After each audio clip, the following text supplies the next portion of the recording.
So, for those of you who don't know, the Dark Crucible Inquisition is on panel shows all across the internet, day and night, with inquisitors absolutely destroying everything in their path as we light up the darkness with awesome argumentation, verbal rhetoric, and verbal combat.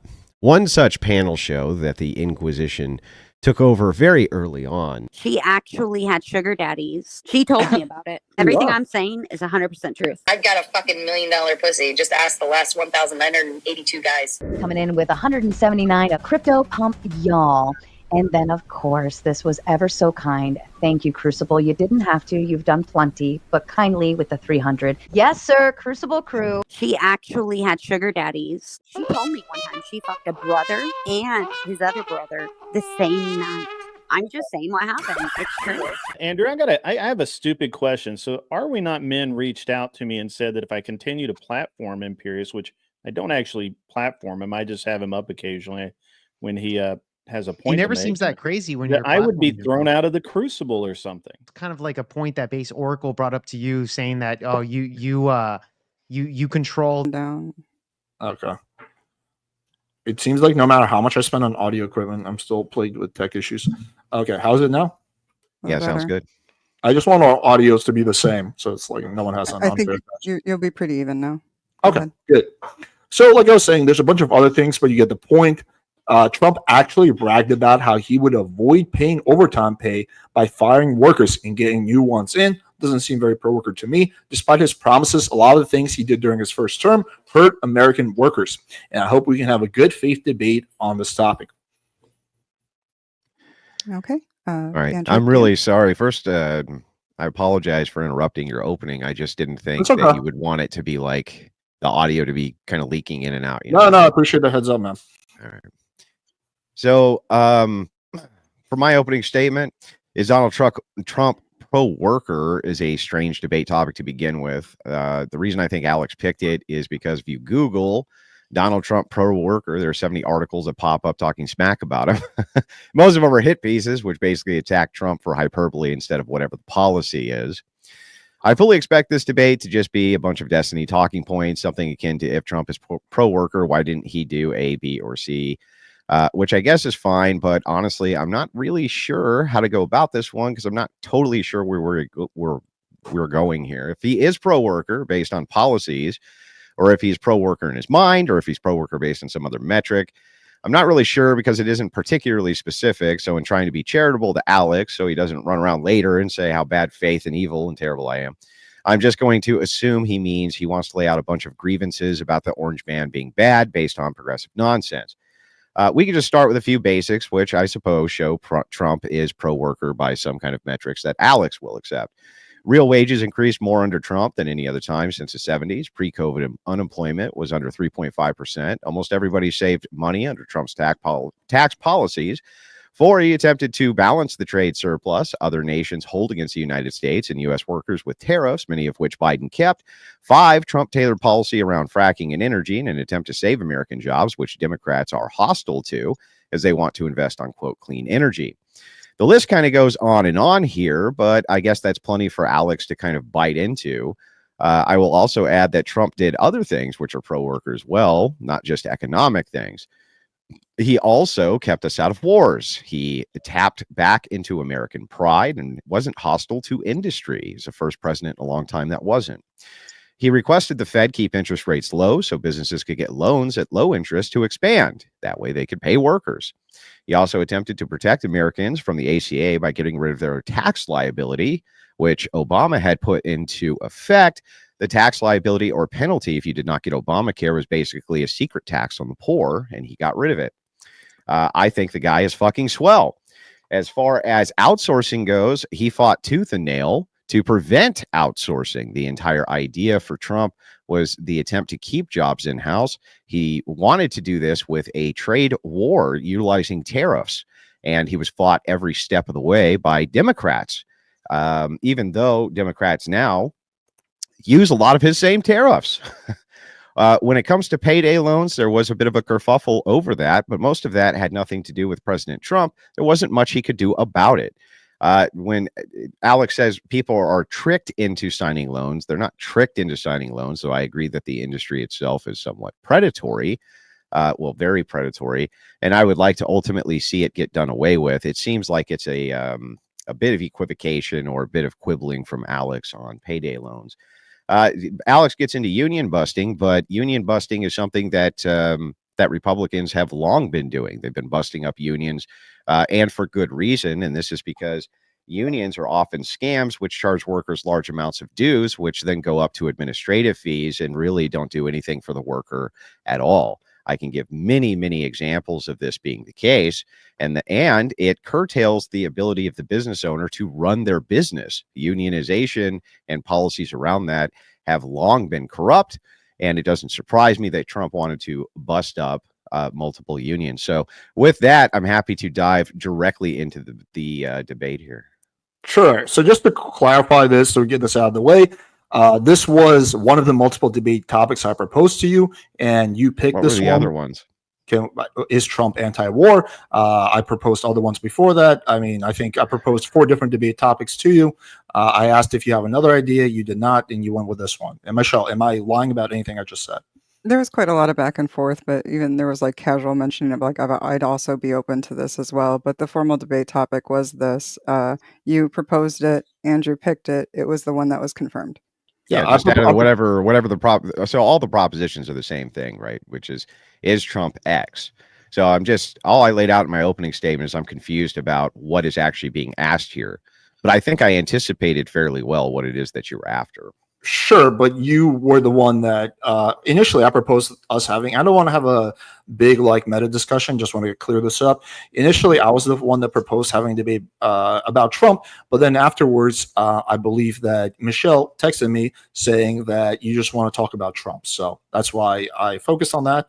Well, not really. Originally, I wanted to discuss the same thing you were debating with Jake, but you had gone with Trump. I don't really care, Alex. It's not a huge deal. That's fine. I just don't want to make it seem like I kind of cornered you into this topic. Again, I proposed multiple debate proposition. This is the one you picked, and I don't feel cornered into any topic. Okay, good. Okay, so you guys are welcome. Sorry, you guys are welcome to debate more than one topic tonight if you guys think that you will work through this very quickly. I do know that there's other topics that even the chat is interested in, like for instance the porn debate with Jake, or maybe even revisiting the red pill debate from last year. So, I mean, I have the time. However you guys want to carry it. Like I said, let's have a good show. Yeah, I'm fine with whatever. Anyway, I'd like to keep it on this topic, but if I'm happy to do any other topic with debate in the future with Andrew in the future, so that's totally fine with me. Okay, that's the first thing. So just really quickly clean up a few of the things that you said that were incorrect. You said real wages, I believe, hit all-time high under Trump. Was that correct? No. What did you say? Yeah, I'll pull it up so that we can be specific about it. This is in point 1. It's real wages increased more under Trump than any time since the 70s. Real wages. Yeah, so that would actually not. So yes, sure, but their real wages were already going up, and they went up even further under Biden. So they were already trending in this direction. This isn't a debate about whether or not Biden did a good job or is pro-work. I know about Trump. Did real wages go up under Trump or not? Yes, but if they were already going up in that same direction, right? Then Trump's policies didn't do anything to curtail that, and they continued to go up. So it seems like it's a point for Trump, right? How's that a point of Trump? So real wages increased pre-Trump, yeah. Yes, and real wages increased during Trump, yeah. And then they kept going. And then you source that they continued to go up under Biden. Would you say that's an achievement of Biden as well? Not necessarily. Some things, yeah, in some ways, but not all the ways. Yeah, I think that in that direction. But I think that real wages going up under a president is a sign of economic health, not a sign of some sort of like economic catastrophe. That's for sure. And they did increase under Trump more than they had since the 70s. That's an irrefutable fact. And so for you to kind of be like, well, yeah, but who cares? They were going up anyway. Doesn't mean that that's a point against Trump. It means that Trump's policy decision making and his staff's decision making allowed for real wages to continue to increase. What were the policies that he did that caused real wages to go up? Well, for one thing, when you're talking about economics, you have to be very careful. Like, you use terms that aren't actually economically sound, like trickle down, for instance. That trickle down is not an actual model, economic model. Trickle down is just something which liberals say to kind of reference a Reagan idea, but it's not an actual model. You can Google it if you don't believe me. Just Google if trickle down economics. I don't see how it's relevant to the debate. Well, I'm going to explain so that you understand, right? So when you're talking about economic models, right, we're in a kind of late Keynesian model. Okay, Keynesian economic model. Yes, I know. So there's only so much that the Congress and that the president even have the power to do to sway. And most economists themselves are speculators, and often they get most things wrong. And it doesn't matter which administration they're under, they mostly get things wrong because it's a soft science, not a hard science. It's a speculative sort of analysis more than anything based on the model which you're looking at. So when you take the totality of all of his policies, especially you got to take into account his tax policies, which would include tariffs, things like this. But also you have to take into account something else for economics, which is really, really difficult. This is why economists get things wrong so often, which is the human element. If human beings, people feel like the economy is good, it's going to get better. If people think that their savings are going to stay there, that their investments are going to do well, they invest more. There's a you would call it like a psychological effect to this. And so just by Trump kind of going out and having his no nonsense attitude and talking about being a suave businessman, things like just the psychological effect of that had a lot to do. Not a full businessman, just to clear that up. Okay. Well, whether you think so or not, just the psychological effect of that was actually very helpful to economic output and activity. So the idea here that real wages continue to increase under Trump, that somehow is not an accomplishment of his, whereas he could have gone out and had some sort of like disastrous policies or something like this and stifled real wages and real wage growth. I don't see how you could mark that as a point against him. I'm not saying it's a point against him. I'm saying he's irrelevant. How did Trump's tax cuts cause real wages to go up? Like, can you explain that one to me? I just gave you an overarching explanation. So I know we'll start with this. We'll start with this. Okay. If I'm a business owner and I think the president of the United States is going to be hostile to my business, do you think that I'm going to try to expand my business under that president? Yeah, I'm talking specifically about what you said. I'm talking specifically to answer my question. I would like to get an answer to my question because okay. Well, let me give you the direct answer then, right? Even though I feel like I could just lead you to it. It's very simple. If you think president or administration A is going to be hostile to business B is not going to expand under President A, right? That's it. It's really simple. So the thing is, okay, bro, okay, ask it again. Well, go ahead. What was my question? You seem to know it. What did I ask? Your question is, what would be a policy or policy making? That wasn't the last question I asked you. Okay, well then ask it again, Alex. Okay. Maybe I misinterpreted it. Go ahead. Because you mentioned that one of the things that caused real wages to go up is Trump's tax cuts. That's one of the policies you point to. So how did Trump's 2017? That's not a thing. I pointed to. So when you have to understand that tax policy it's a whole, and economic models are a whole. They're not. You can't look at individual parts and be like, oh, this was responsible for 2.3% of X. Okay. But you're the one that mentioned it. You said that one of the reasons when you went on your economic talk, which I actually agree with a lot of things you said, but when you mentioned, when I asked you, okay, what the initial question I asked is, what policies of Trump caused real wages to go up? One of the things you mentioned is his 2017 tax cuts. Yeah. So I'm just curious, how did those? Well, if you wanted to be really specific to tax cuts themselves, it's because he didn't increase corporate taxes; he lowered them by a significant amount. What that allowed for was for corporate interests to do something that they really needed to do in a very desperate way, especially in Midwestern areas where industry had fled, which is get access to capital. So if a business wants to expand, it needs to access capital one of two ways. The first way is it borrows it. And the second way that you can give them capital is through tax cut. So if you increase taxes on a corporation, a corporate business, the goods and products which that business then produces it's going to be a hidden tax to the consumer. So the corporation is going to essentially pass the burden of whatever that tax is to the consumer themselves.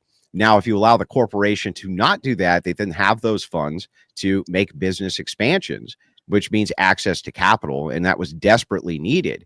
So by him allowing access to businesses to have that sort of capital, of course, wages drastically increased. Why wouldn't they? That's one aspect of many. They didn't drastically increase. They were going up like this, and they kept going up like this. There was no drastic increase. That is a drastic increase. What if it's going up? Do you want me to just pull up the chart? That might be easier. Pull it up. Yeah, sure. So let me share my screen. System settings. Sorry, I just reset my computer. Okay, here it is. Mm-hmm. So can you see this? This is real. Oh wait, I need to. Yep, this is. We have real wages. So we can see in 2000, it's going up. It's going up. Trump was 2016. It kept going up at exactly the same rate, and we saw really the big jump around like 2020, right? Like we saw this real wages go up here, and if this went to 2024, 2024 is when we really saw real wages Alex, go up. you're going robotic. Lean away from your mic. No, he's good. He's good. Yeah, that's what we saw. Anyway, just to point out. So when I'm talking about the drastic increase, I'm talking about actually they started going up slightly before this, but I'm talking about in lieu of on this chart when you're talking about the drastic increase of wages going like this, it is a drastic increase, yes. And so when you're talking about tax policy, when you're talking about allowing businesses to have access to capital, like you would have to agree, Alex, if you had 3 employees and I put 15% government taxation on your business, wouldn't you then either A, have to cut their wages, or B, you have to pass on to the consumer whatever those products are, right? Whatever the additional product cost is now that I've associated with your business. Yeah. That's the problem with tariffs. And we could get to that point. Yeah. But before we get to tariffs, there's an echo. Michelle, you probably will want to mute yourself. And Michelle, can you also pull up my screen one more time? Okay, so Andrew, can you just point out to me exactly when the drastic increase happened in real wages? Oh, since 2000. Okay, so drastic increase, yeah. But that was before Trump, since 2000. So the drastic increase did not happen under Trump, correct? No. I was explaining the drastic increase in wages happens when you allow access to capital to businesses. Sure. But there was no drastic increase under Trump, right? Confirm that? Well, I mean, there was an increase under Trump. Yes, but there's no drastic increase, right? Doesn't it look like? I feel like you're quibbling about nothing. No, because like, whatever. Fine, it's not fine. Then it's not drastic, Alex. Like, can we move to the next thing? Why are we quibbling? Like, why are we quibbling about that? No, I can't do this. I can't do this. Michelle, please mute your fucking mic for the love of God. It is god awful. Please. Sir, I am muted. Oh, then Glenn? Is it Glenn? Let me mute myself and tell me if it's better. It is fucking awful. Yeah, it's you, Alex. It's me. Okay. Let's quickly try to fix this somehow. It's terrible. I tried saying it earlier. We did a test and it was fine during the test. Did this just start? It just started like right when you leaned over your mic and to show this document. I said like this. Is it better? It is. Please don't move anything. Okay, just no moving. Okay, I'll try not to gesture. I'm not trying to quibble about irrelevant details, Andrew. You just made the claim. Hang on. I just want to. It's still there. Okay. What's still there? The echo? The echo. Anytime I talk, it echoes because you're obviously listening to me through your speaker. You got headphones? That's how I always do it. Let me see what I can do. Let me check my expose default marker. I have all this on. It's only when you talk. Testing. Well, or when Sarah or when Michelle talks. How bad is it, Michelle? You're muted now. Yeah, I've been muted. How bad is it? It's bad. Okay. All right. I guess we need to address this. Let me see what I can do. Okay. Let me try this. Tell me if this is better. Okay. Do you still hear an echo? Testing. Yeah, it's still there. Dude, I just literally bought a $500 mic and it wasn't working, so I turned on my Yeti, and it seems like now it's giving me shit either. Well, what's going on is your speakers, which you're listening to me through, are bleeding into your microphone and then feeding back in. So one thing that you could do is you could move your Yeti away from your speakers. That shouldn't be happening because I have background noise off, but I don't know how that would work if I'm away from the Yeti. I mean, is this better? Testing. Yeah. Well, it's still there, but it's less noticeable. It's still there though. It's pretty. It's actually quite distracting to talk. That's fine. I understand. Yeah. I think the only solution then is headphones. Probably. I can't think of anything else. Sorry, I was yelling at Michelle. I thought it was all her fault, and it is in my nature to blame the women first. Understandable. That is true. Okay, let's just resolve this before we continue with the debate. I don't want to fuck with Andrew's mind when I talk. Okay, let me try to find headphones. Okay. No, I apologize about that. I just have the worst track history with text shit.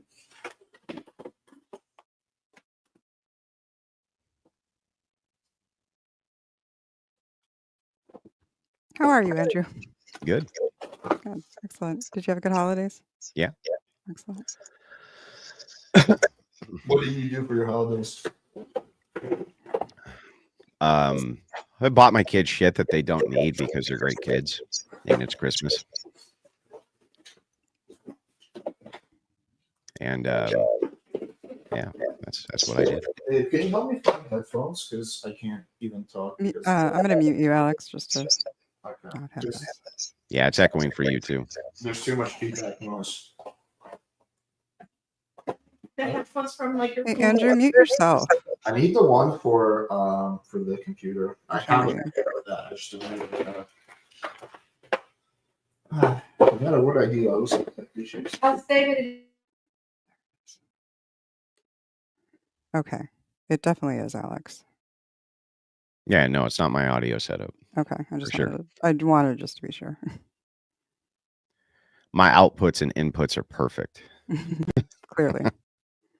Anyway. Clearly.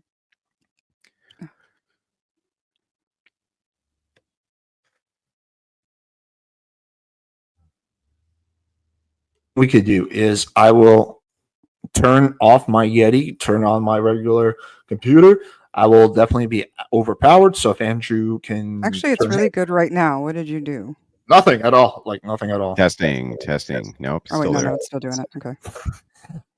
So if we can adjust the volume so it's even, then I'm okay to use my computer one, even though I'll make my audio suck. Okay. All right. Okay. This is fucking stupid. Okay. I apologize, everybody. I tested the fuck out of this too before this debate, and I wasn't getting any issues. Okay, how about now? Testing. I don't hear anything. Okay, can we just, Michelle, can you make our audio equal? Yes, sir. Because I'm going to be greatly overpowered.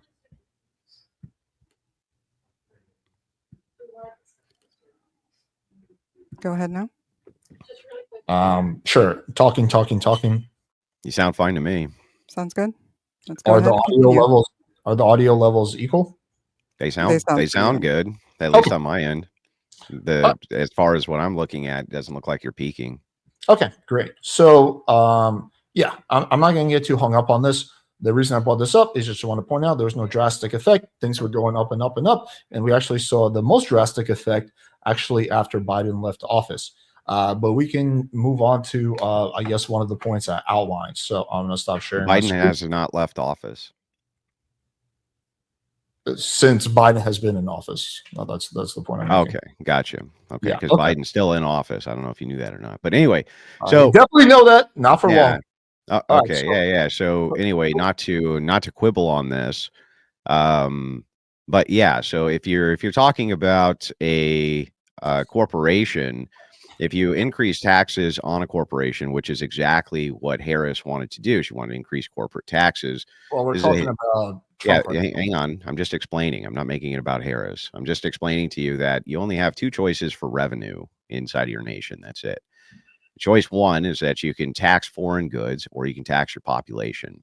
That's about it. That's about the only two ways that you can get revenue in your country. So the idea here is that the United States history is a history of tariffs.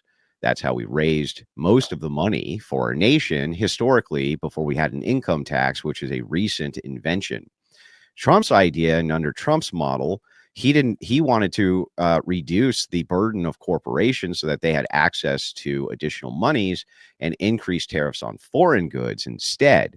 That way he could tax and get rid of the surplus that many enemy nations even or potential enemy nations have with the United States. Biden followed suit in this, and that's why he had things like the CHIPS Act and other things which they signed on to, because they know that having potential enemies of the United States having access to things that we might need for our own military industrial output is going to be extremely bad.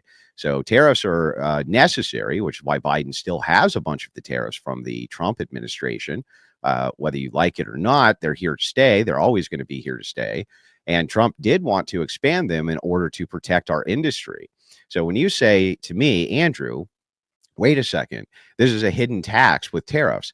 Well, kind of, it is. It does negligibly raise the price on goods until you win the trade war.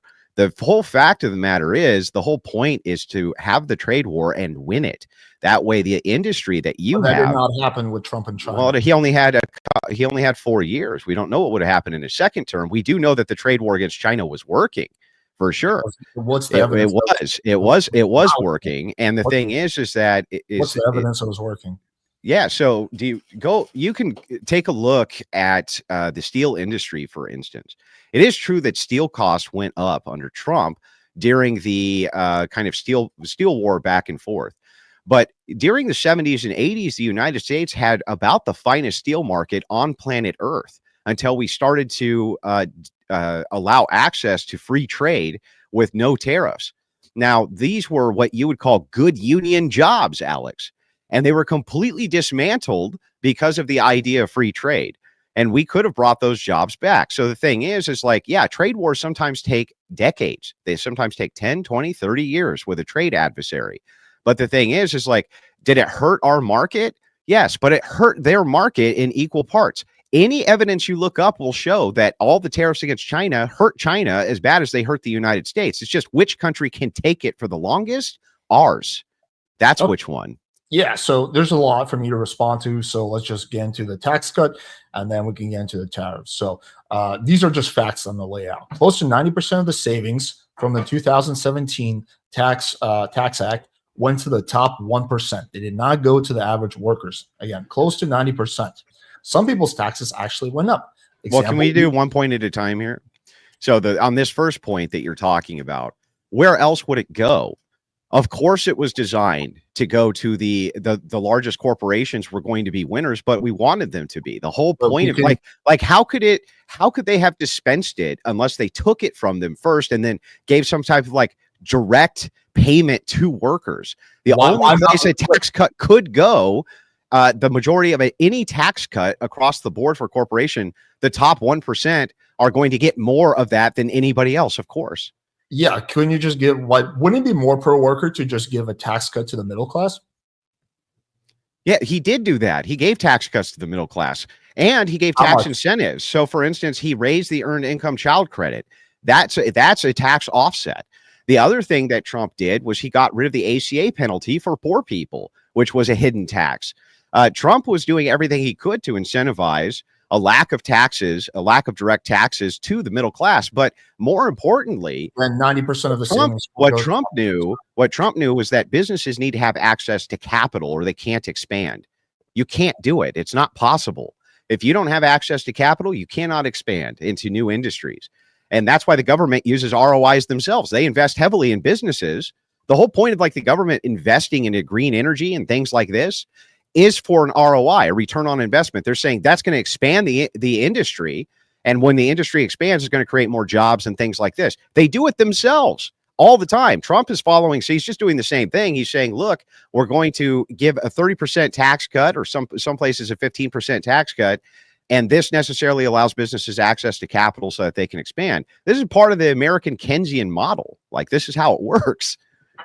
Yeah, let me just respond to that. So, like I said, there's multiple ways to do tax cuts. I'm not opposed to tax cuts in theory, but when 90% of the benefits go to the top 1%, I wouldn't consider that to be a good tax cut for the average worker. Why?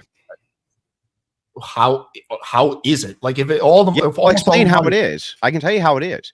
Sure. When you if you're, let's say, like you have fuck $20 billion, Alex, right? Like that, and you have a business that's even better. You have a business that's worth $20 billion, right? Okay. And you want to expand it. Okay. And I give you a tax cut of 30%, which saves you $180 million, right? Then yeah, you can say, oh, well, I'm the benefit of $180 million tax cut. Okay. But necessarily, if you create a tax cut that's universal for all businesses, big and small, the people who have larger businesses are going to have more of an offset, but they have a bigger liability too.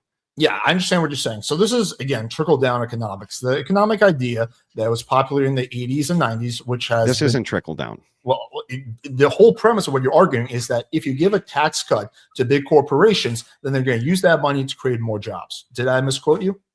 No. It's more complex than that. But just, that is necessarily true, but you'd have to admit that it's true. And here's why you would have. I'll explain how you'll have to admit that it's true. Can I just respond to you, please? Go ahead. Nowadays, pretty much no serious economist believes that, because typically what happens when you give tax cuts to huge corporations is just corporate profits go up, they pull that money away, but they don't typically create more jobs because of that. And if that was true, then we would see an increase in, for example, manufacturing jobs under Trump's tenure, which we didn't. We saw 200,000 manufacturing jobs get outsourced. So again, this is just boils down to believing trickle-down economics, which no serious economist believes. Now, I think a much better way to do the tax cut would have been to directly help the middle class with things that they're struggling with, like, for example, a child tax care credit. That's something that you personally benefit of. I don't know how rich you are, but that's something that helps the business class. I'll just give you two examples. You mean like Trump did that? Yeah, he gave, I'm just saying in general, he gave a mild one, but I'm saying you could give more of a child tax care. What do you mean a mild one? How much was a child tax care credit? I think it was an additional $2,000, Alex. Yeah, but then he also cut a bunch. He also like that. How's that mild? Are you saying $2,000? A lot of money. Well, Kamala wanted to do 6,000, which would be no. She didn't. She wanted to do. She wanted to do a graduated system that capped at 6,000, right? But right now, I think right this second, it's 6,000, Alex. No, it's not. I don't believe it is. What is it? Pull it up. I don't remember what it is. I don't believe it's 6%, but I'll just grant you that point because I want to hang on that. Okay. Yes, there were some things in tax provision that middle-class people could take advantage of, but there's also other things that hurt middle-class people. I'll just give you two examples. My mom's taxes actually went up. My mom would be considered upper middle class, and because he put a cap on how much you can deduct for property taxes. And yeah, so it's $2,000 for each child up to 3 children. I'm sorry, 246, right? That's 6,000, isn't it? If you have 3 children, sure. I'm willing to grant you that point because this is not what I'm basing my argument on. Okay. I've acknowledged that, for example, in some ways the tax cut did wind up benefiting certain people. Then I'm giving you counter examples. Like number one, like I said, because he put a cap on how much you can deduct in property taxes, a lot of homeowners, especially living in states like Jersey, their property taxes, their taxes went up because they could not deduct more for property taxes. Me personally, I can tell you that my personal taxes went up because I can't fully deduct my medical expenses like I used to be able to. Yet I have very, very high medical expenses due to health condition I have. And because of that, my personal taxes went up. In addition, this blew up. Wait, hang on, back up for me. Which policy you're talking about that raised your taxes? I'm talking about the 2017 tax bill that he passed. Okay, and which part of it raised your taxes? So it was about, for me personally, it was about the deduction for medical expenses.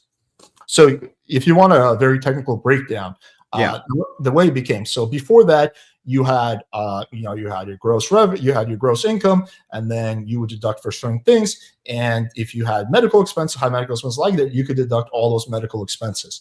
What Trump did, so you couldn't write off the medical expenses.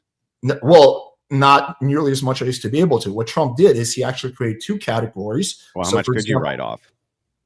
How much could I write off? There was a limit to it. Just I don't remember exactly off the top of my head, but definitely not all of it. And that's why my taxes went up. So Trump created basically 2 categories. Wait, hang on. hang on. You got it. I'm sorry. I got to get clarification here. What do you want clarification on? So you're saying that if Trump had not passed the Tax Act, that you would have been able to write off more of your medical expenses. Exactly. Okay. And had you ever written off medical expenses before this? Yes. Okay. And how much of those medical expenses did you write off versus when you couldn't write those off anymore? It depends on the year. I just want to be clear, because it's not that you can't write them off. It's that Trump created two categories. So you have your your gross income. Then you have, for example, certain deductions you can make, like if you had to pay an employer or something like that.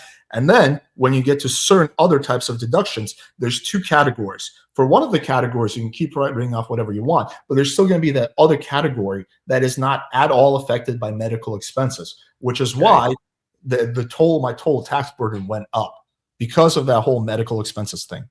Okay, well, I mean, that's an anecdotal example, but even granting that, like, who cares? So ultimately, when you're talking about whether or not a policy is pro-worker or not, how much Alex can write off on his taxes for his medical expenses, I don't think have a significant burden. I don't think that has a significant burden on pro-worker policies. So if you're talking about something that's really going to have a massive effect on the economy, the idea of businesses having access to capital is going to have the much, much greater effect overall than whether or not only if trickle-down economics are true. Well, it's not trickle. Listen, bro, listen. It's not trickle down. Stop. It's not trickle down economics. Doesn't mean anything. It's a buzzword. It means fucking nothing. Let me demonstrate this. Do you understand what trickle down economics mean? I understand what you think it means, right? But the thing is, tell me what you think it means. Guy who employs you is going to give you some of his fucking money, which he is. No, that's not. Okay, what does it mean, Alex? Trickle down economics means that when you cut taxes for the ultra rich, or especially for corporations, is that those tax cuts are passed down because those companies are going to create more jobs, right? And they might even pay their employees more. That's what trickle down economics means. Gotcha. So help me out with something. Theory. Yeah. So help me out. I'm super confused. My company is being taxed at 40%, and then you lower the taxes to 20%. You're saying that I'm just going to keep all that money? Most of the time, yes. Okay, got it. So then you think that the best thing that we can do is tax the bejesus out of industry? Never said that. Why not? Does it matter why? It matters why. So if this is here's your logic. Your logic here's your logic. Your logic is, well, since they're just going to keep the money anyway, and none of it's going to go down to their workforce or employees, anything like that, even though it does right this second, right? They can't pay them with nothing. They pay them with company profits. Why not just put them at like 95%? If they only pay, let's say, 5% in payroll, why not just put them at 95%? Why not? The biggest reason you want to do that is because those corporations, when you get to a certain way of taxing, are just going to move abroad. They're just not. I see. So wait. So we have to incentivize them to stay. And one of the best ways we can incentivize corporations to stay in the United States is by lowering their tax burden. Yeah, why is it that during? I just want to make sure I'm clear. I get this clarified. Then you can ask your question. I just want to make sure I get this clarified. So you're saying that a great way to incentivize corporate interests to stay domestically in the United States is by having some type of tax burden, which is competitive with other places in the world, so that they don't offshore their own corporation. Is that what you're saying, Alex? Well, not exactly, because if that was true, then why can I finish my question? Go ahead.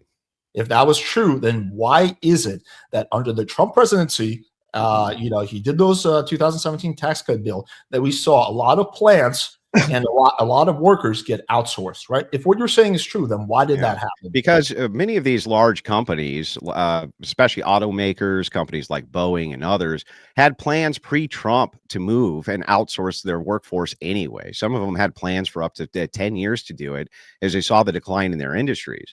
When you're talking about like things like American automakers, for instance, there's no great incentive for American automakers to stay domestically in the United States when the market is completely inundated with their product. It's not like it used to be in the 60s, 70s, and 80s, where there was an auto boom because people really needed these cars. We are inundated with cars. And I don't know if you've looked at the price of like new trucks, and new F-150 will cost you as much as a house right? And sometimes upwards of $100,000+ So many of these companies were already planning on outsourcing themselves anyway, so that they could access different markets.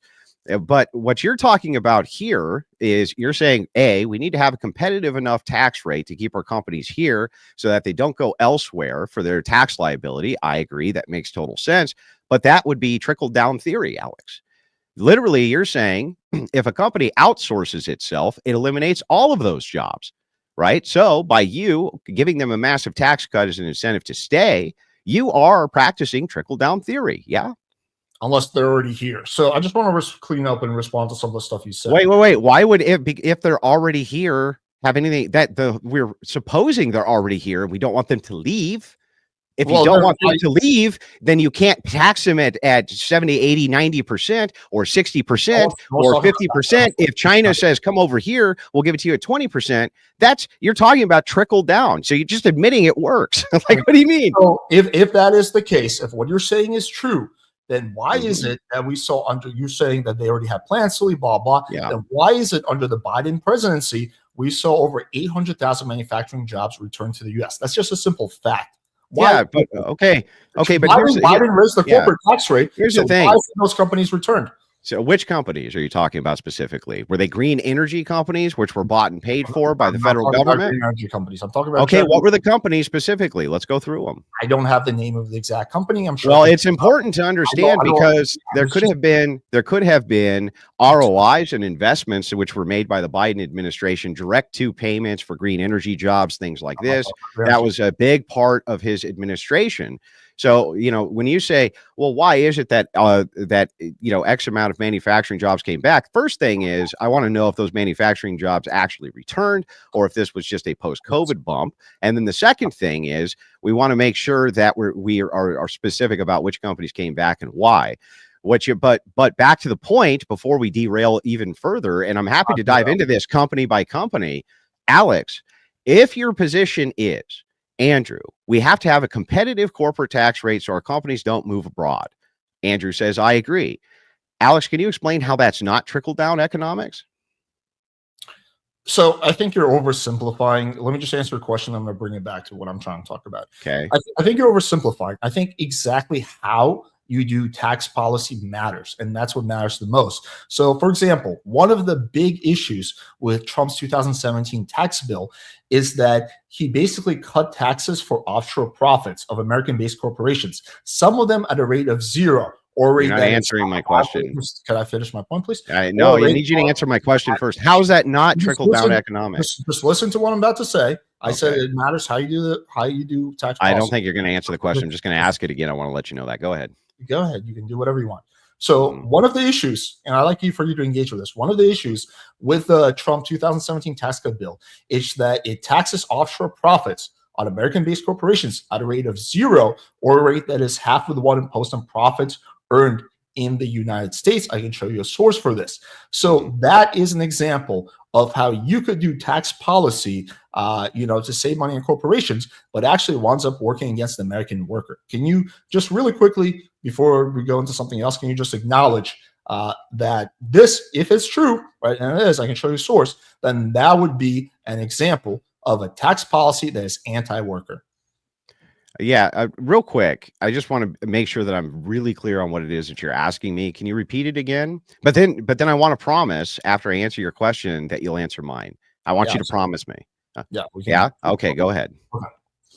So what I was saying is how exactly you do tax policy is really what the thing that matters, right? So one of the big issues with Trump's 2017 tax bill is that he cut taxes for offshore profits on American-based corporations, some of them at a rate of 0, and some of them at a rate that is half the one imposed on profits earned here in the United States. So these corporations, after this tax cut bill, like, hey, we don't actually have to pay profits if we basically I understand what you're asking. in other countries. So assuming that this is true, would this not be an example of Trump being anti-worker? Could be an example of some anti-worker policies. It depends on how it's structured. So if you have, there could be some incentives for you if you have a global company, for instance, like Microsoft or places like this, where you have actual issuances of national security.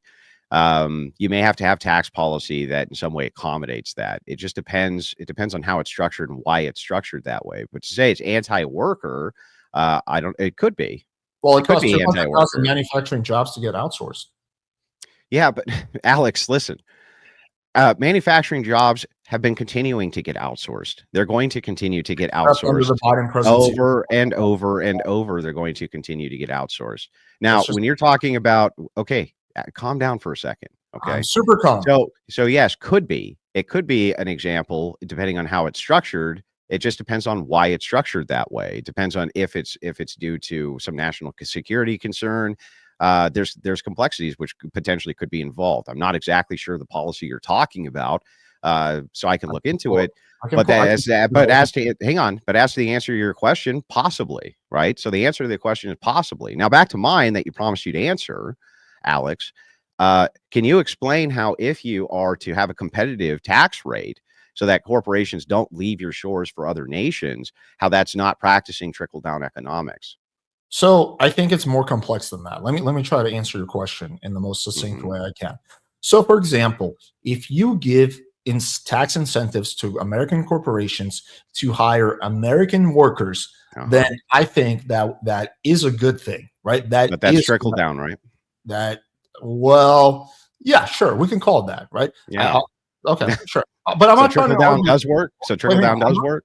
I'm not trying to argue. No, you said no. You are trying to argue because what you said, Alex. What you said was specifically all economists agree trickle down doesn't work. No notable economist believes trickle down works. So we get your definition of trickle down, and we find out Alex is a trickle down economist. Alex wants to match corporate rates with other nations so that we keep our jobs domestic. Alex wants to give incentives Alex wants to give incentives to corporations to pay their workers, and the way that they can do that is by giving them free money, right?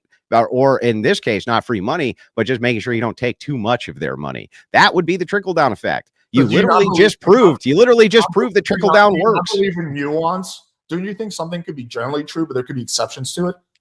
Or yeah, so if you had said,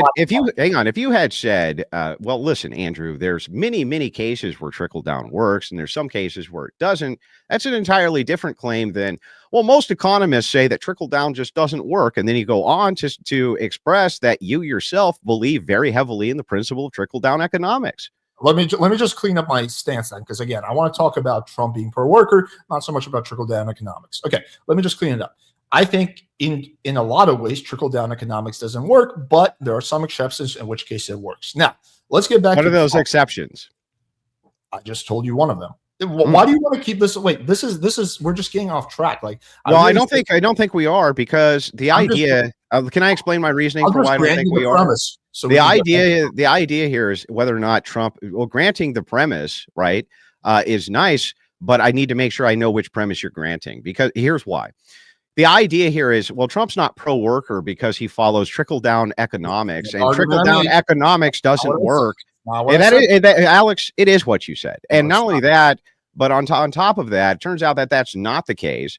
And you seem to actually agree with him giving corporate tax decreases because that offers incentives for American manufacturers to stay here. No, that is Alex's policy, and that's Trump's policy. That's not. You're basically repeating half of what I said. I said very specifically, let me just be crystal clear about this. I said very specifically that a tax policy where you give a corporation tax break specifically for hiring American workers could be beneficial and could be pro-worker. But what you're talking about is a general tax cut across the board, right? So I'm putting. Don't you think most American companies are going to hire American workers? I'm putting a condition on what on the policy I'm talking about. The condition is that they only get this benefit if they hire more American workers. They only get this benefit. I don't understand, though. That makes no sense. It's trickle down even if they don't hire American workers. Like if they only hired non-American workers, right, for their company inside of the United States, it would still be a trickle down effect. I don't know why you're so hung up on trickle down economics. Well, no, I just because what you just said. Talking about Trump? You just said that there's. We are talking about Trump. No, you just said that. You just said that the conditional You're here. talking about my view on economics. You just said that the conditional because these are you're agreeing with Trump's views. You just said that the conditional. You said about. If you give a specific conditional like, oh, this only benefits the American worker, it's trickle down either way. What are you talking about? Okay. In your opinion, did Trump, when he gave his tax incentives to big corporations, was there a condition that they only get this if they hire American workers? Yes or no? I don't think there was. No, there was not. So what I'm talking about, Trump did not do. Yeah, but the principle is the same. The principle that you both are adhering to here is that if you make the corporate rate too high, it's going to. How about I clean this up? Chill out. Let me give a response, Alex. I just answered your question with a direct yes or no, a thing which, by the way, you haven't done once in this debate for me. I've answered all your questions, I promise. Yeah, why can't you ever give a yes or no and then the qualifier like I do? I go yes, and then I go on. But go ahead. Let me just clean up what I said. Here's my new position, right? So we can move past this. Your new position. I believe certain types of trickle down economics can work, and most types will not. There we go. Now let's get back to but we're talking about. I don't understand why you keep on saying this isn't in regards to Trump. So anytime you say, hang on, if you say Trump policy bad, Trump did thing bad, and this is the policy that's bad. And then I dive into the policies so that we can get specifics on why you think it's bad, why you think it's bad in comparison to other policies. You go, well, now we're not talking about Trump. It's like, how can we talk about Trump unless we're making a comparison, the abstraction of his policies to things that Alex thinks are bad? I don't even understand how that's possible. I'm giving you a very specific example, which you're barely engaging in, right? I'm happy to engage with any example. Okay. The example I gave, why specifically the 2017 tax cut was not pro-worker is because it gave American corporations tax incentives to move their company offshores. That's why I'm saying that. It seems like you somewhat agree with me on this, that this would not be pro-worker. This is what I'm talking about. No, listen, there's a possibility that the way it's structured can be anti-worker or it can be pro-worker. It depends on why. It depends on why it's structured. No, you would need to tell me specifically why it was structured that way and why the structure of it was a penalty to the worker. That's your claim. It's your burden. You can't shift the burden to me. What I'm saying is that it would depend on why this was the case. So when you say things like when you're talking about tax policy, right, you're talking about liabilities, you're talking about national security, you're talking about all sorts of different things which are baked into the pie. Need to know why that provision is there, or even if it's even constitutional to have additional provisions. Like you could make a claim that it's unconstitutional, in fact, to tell businesses that they can't do X. Yes, you can, and yes, there are constitutional provisions. I'm not saying you're making the claim. I'm giving you examples of why it is we would need to know why such a policy is there, why it's necessary. So. But kind of back to Trump itself, when you say let's grant for a second that this is an anti-worker part of his position, I would say that almost any type of policy that is passed by any administration, be it Biden, Trump, Obama, whoever, is going to have some type of kind of depending on the viewpoint that you have, that it could be anti-worker in some cases. There's going to be winners and losers. Anytime you do any type of economic adjustment, there's going to be losers, like there just are, and there's going to be winners, and that's going to be the case. You can't tailor a tax policy. We're talking about whether the winners. Hang on. You can't tailor a tax policy that's perfect. But even if I were to grant this, it wouldn't mean that Trump was anti-worker. Even if there was an anti-worker policy which was passed, or whatever you think is anti-worker. Yeah, I wouldn't say that just because of this one policy he's anti-worker. I just want us to agree on this before I move on to the next policy and the next policy, right? Because if you're not going to agree with me, then we're just not going to make any headway. So let's talk about it like this. Do you agree with the two things I'm about to say? Number one, under Trump's administration, over 200,000 plus manufacturing jobs were outsourced. Yes or no? I think that those are the status from the Bureau of Labor Statistics. Is that right? I think it's been brought up in a lot of different menus. There was a lot of many jobs were outsourced. Yes, especially, and some of that was even due to the tariff trade war, which was going on at the time, and should have been continued. Okay, we'll get into that a little bit later. But the fact is that 200,000 manufacturing jobs were outsourced. That means 200,000 Americans lost their manufacturing jobs. You work in the manufacturing jobs, I believe. I'm sure you appreciate it, right? You like your job? Yeah.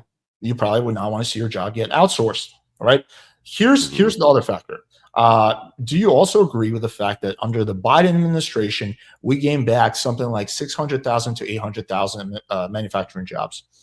No, I think that, okay, so here's where we would make a stark deviation real quick. Depends on how that's counted. I think that the numbers that you're referencing are the post-COVID bump numbers, but not additional manufacturing jobs added on top of what ordinarily would already be there had there not been a reduction in the workforce due to COVID-19. Yeah. So the 200,000 manufacturing jobs that were outsourced happened before COVID.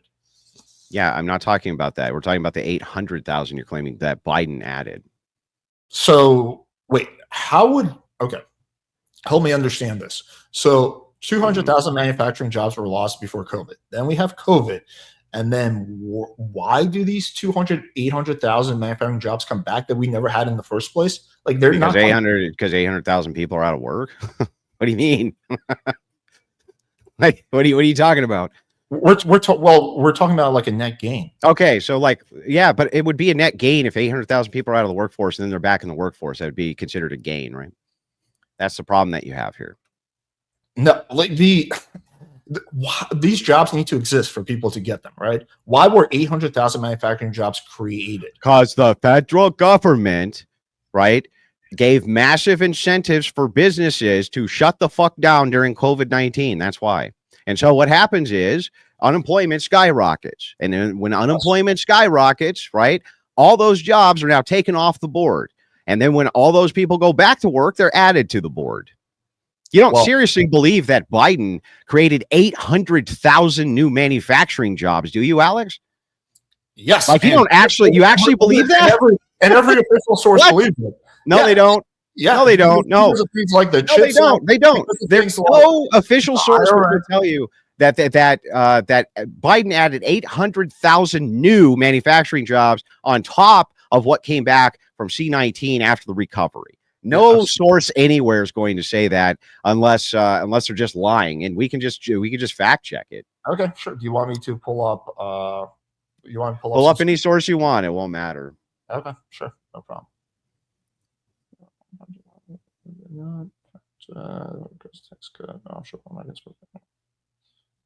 Okay, I think this covers it. Let me double check.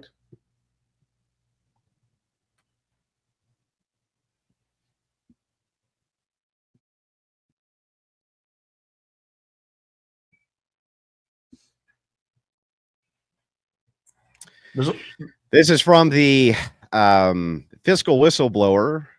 You can take this up. This is a fact check. Biden misleads on job creation statistics. I showed that 440,000 more Americans became unemployed, signs the labor market's beginning to get rocked.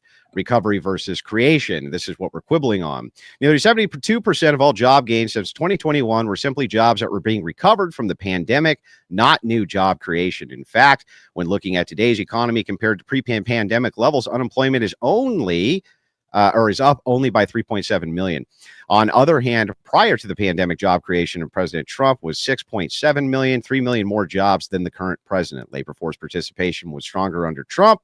Wages are not keeping up with Biden's inflation, et cetera, et cetera. But here's the thing. It is highly misleading. He did not create 800,000 new manufacturing jobs. This is a post-COVID bump. It's been brought up by economists time and time again. And Biden wants to take credit for this idea that, oh, look at how many jobs we created. And the only way that they can point to that is by doing this. They go, well, you see, all this labor participation was out of the labor force because we forced all these fucking people to stay home. But then when we allowed them to go back to work, look at all the jobs we created. That is such scumbaggery, dude. There's no way you can believe this, Alex. Like, how do you believe that? Yeah, sure. Let me respond. We go to commerce.gov. I'm just going to read you verbatim. If you want me to send you the article, I can. Through historic bills like the Bipartisan Infrastructure Law, Inflation Reduction Act, CHIPS Act, and Science Act, the Commerce Department is investing billions of dollars in U.S. manufacturing communities across America, making transformational investments into what we manufacture today. During the Biden-Harris administration, over 700,000 new manufacturing jobs have been created, and over 910 in private manufacturing investments have been announced worldwide. Okay, let me show you something here, Alex. We're just going to correct this right now. This will be helpful for you to have. Wait, did anything I say was wrong in your opinion? Yes, it is. In fact, I'm going to correct. I'm going to correct I'm just it. quoting commerce.gov. Yeah, that's nice that you're quoting that. That's good. But real quick, Michelle, I'm sending you a graph, and I would appreciate it if you would put it up. Like, for example, do you think the CHIPS Act did not create more manufacturing jobs? Hang on, bro. Okay, I like Let me show you.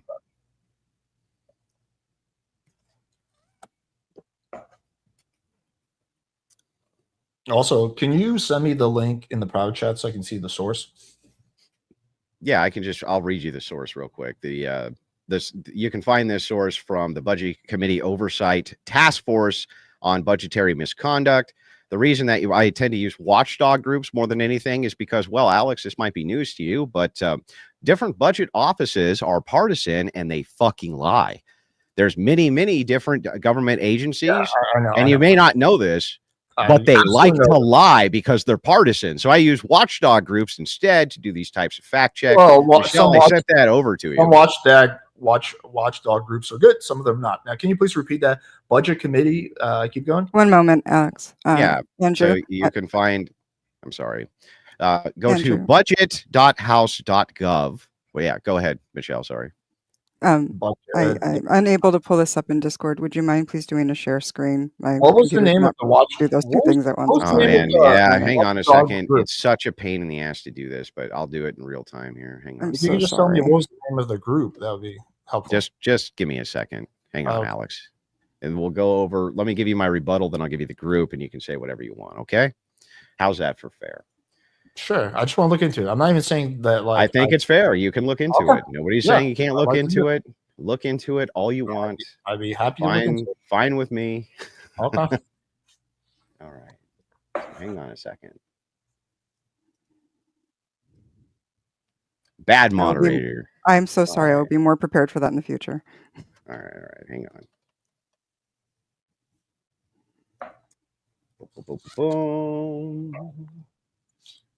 If Andrew's okay with it, I would be down to go longer because I feel like we still have a lot of ground to cover. I have time, Andrew. You're the one who wanted to do only an hour and a half. Yeah, but I have both my parents in town. Like it's a thing, but I don't want this chat to end like prematurely. So, okay, well, hang on a second. Boom.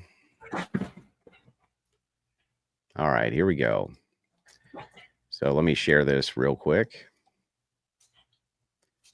1 second.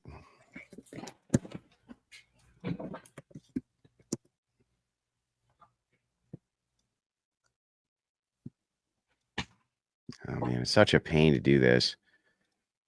Hang on. Well, I'm gonna have to try to do this a different way. Usually, you just send the shit over to the mod, and the mod's supposed to pull it up, Michelle. But no worries here. Hang on. Okay, so here's the link, real quick, Michelle. You can pull this in. Maybe this will make it easier for you, and then you can share the screen that way. And then you just want to go to budget chart 1. Oh, by the way, let me actually. I'm looking up. Let's not do anything until we go over this. I'm just amending my initial claim. Yeah, I know. I'm sure you're going to amend your initial claim, but I'm not going to let you just yet until we go over very close to what I said. Okay. Now that somebody fed you an answer. Who fed you the answer? Hey, come on, Alex. Who fed you the answer, Alex? Who going on polyfact.com and fact checking everything. Yeah. And it turns out that that there was a post-COVID bump, wasn't there, Alex? So it's actually a bit more complex than that. Do you want me to state my amended position or no? Well, hang on. I want Michelle to see if she can pull this up real quick. I just want to show you something. I will stand by. Give me like 30 more seconds, please. Yep, will do.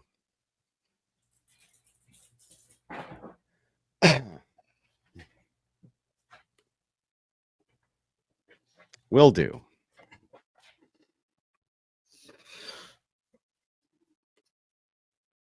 If you want me to clean up my claim, we could probably agree in the middle, actually. But if you want, hang on. We'll let you get to your claim. I promise.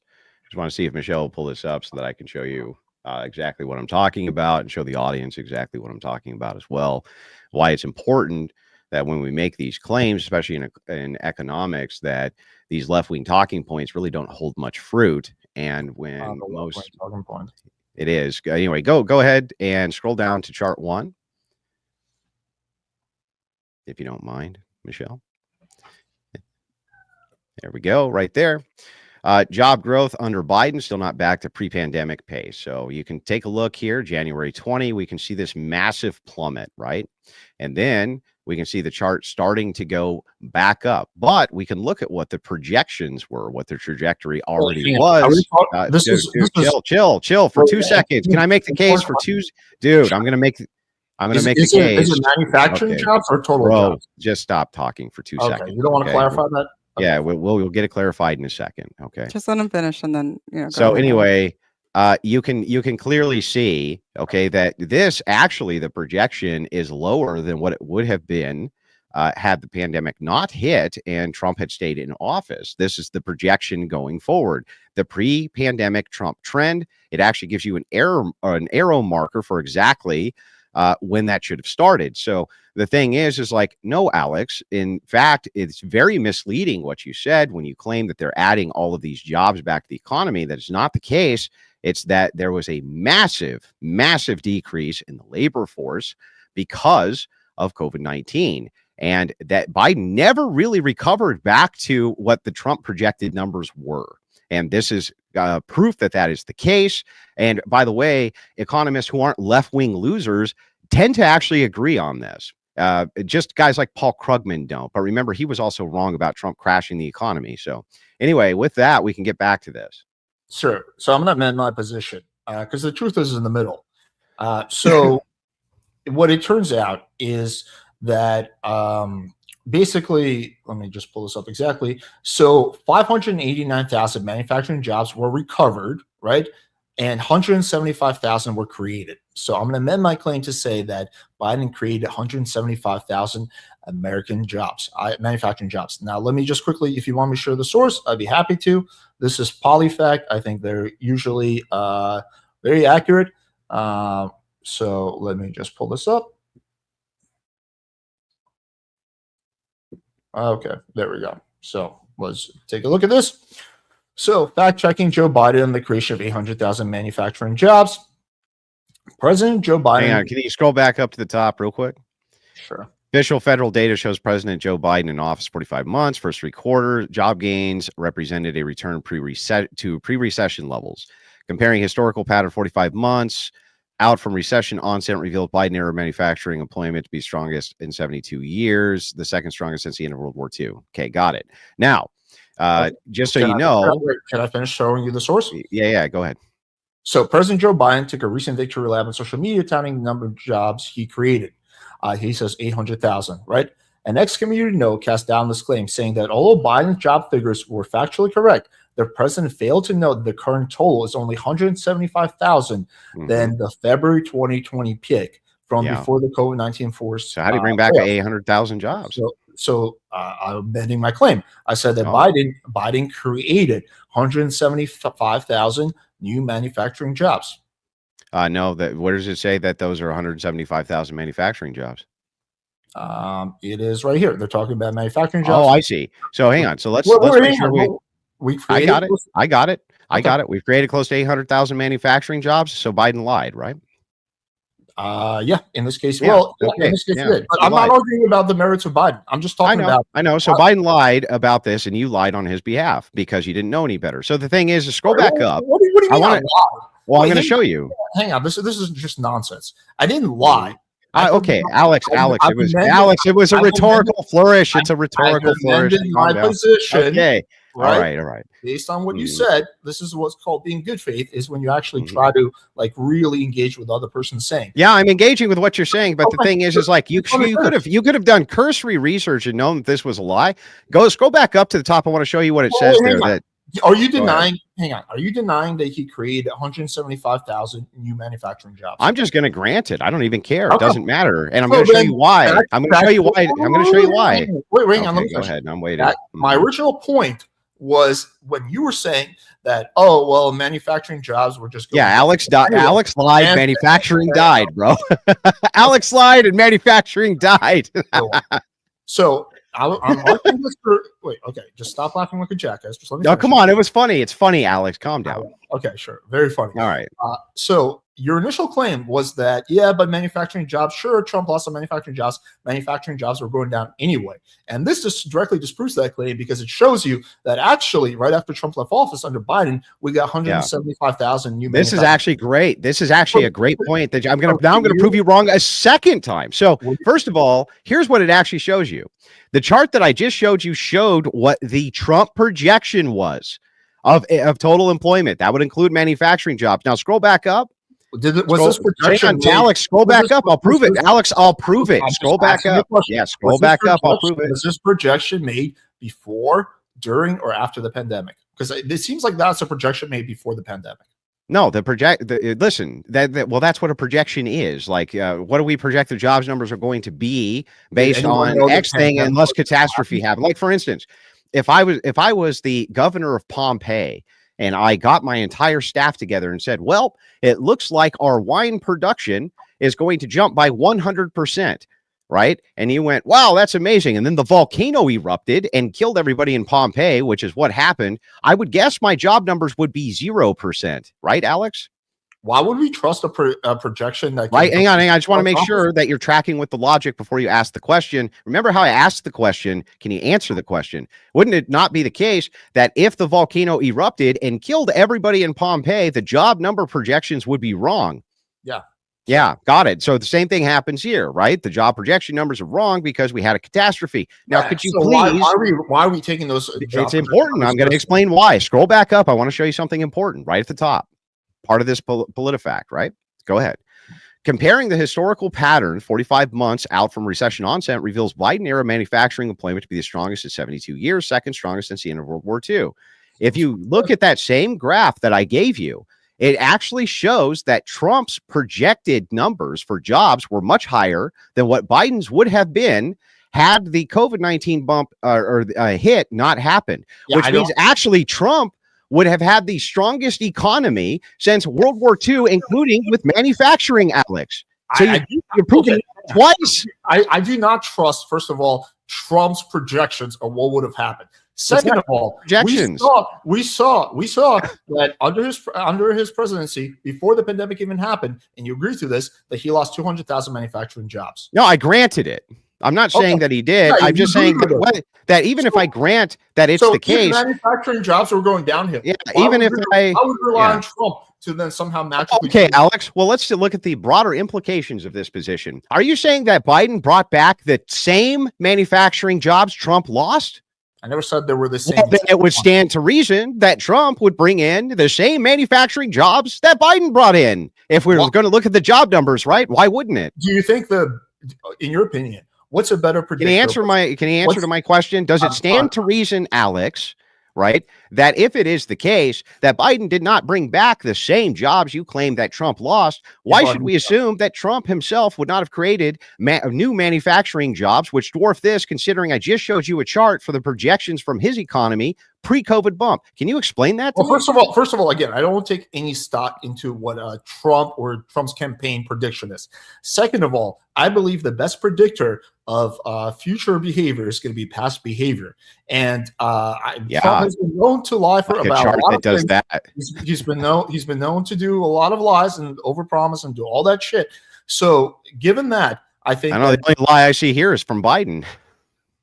Sure, Biden lies. If that's what you want me to admit, both politicians lie. Yeah. If you want to have a debate about who lies more, that's a different debate.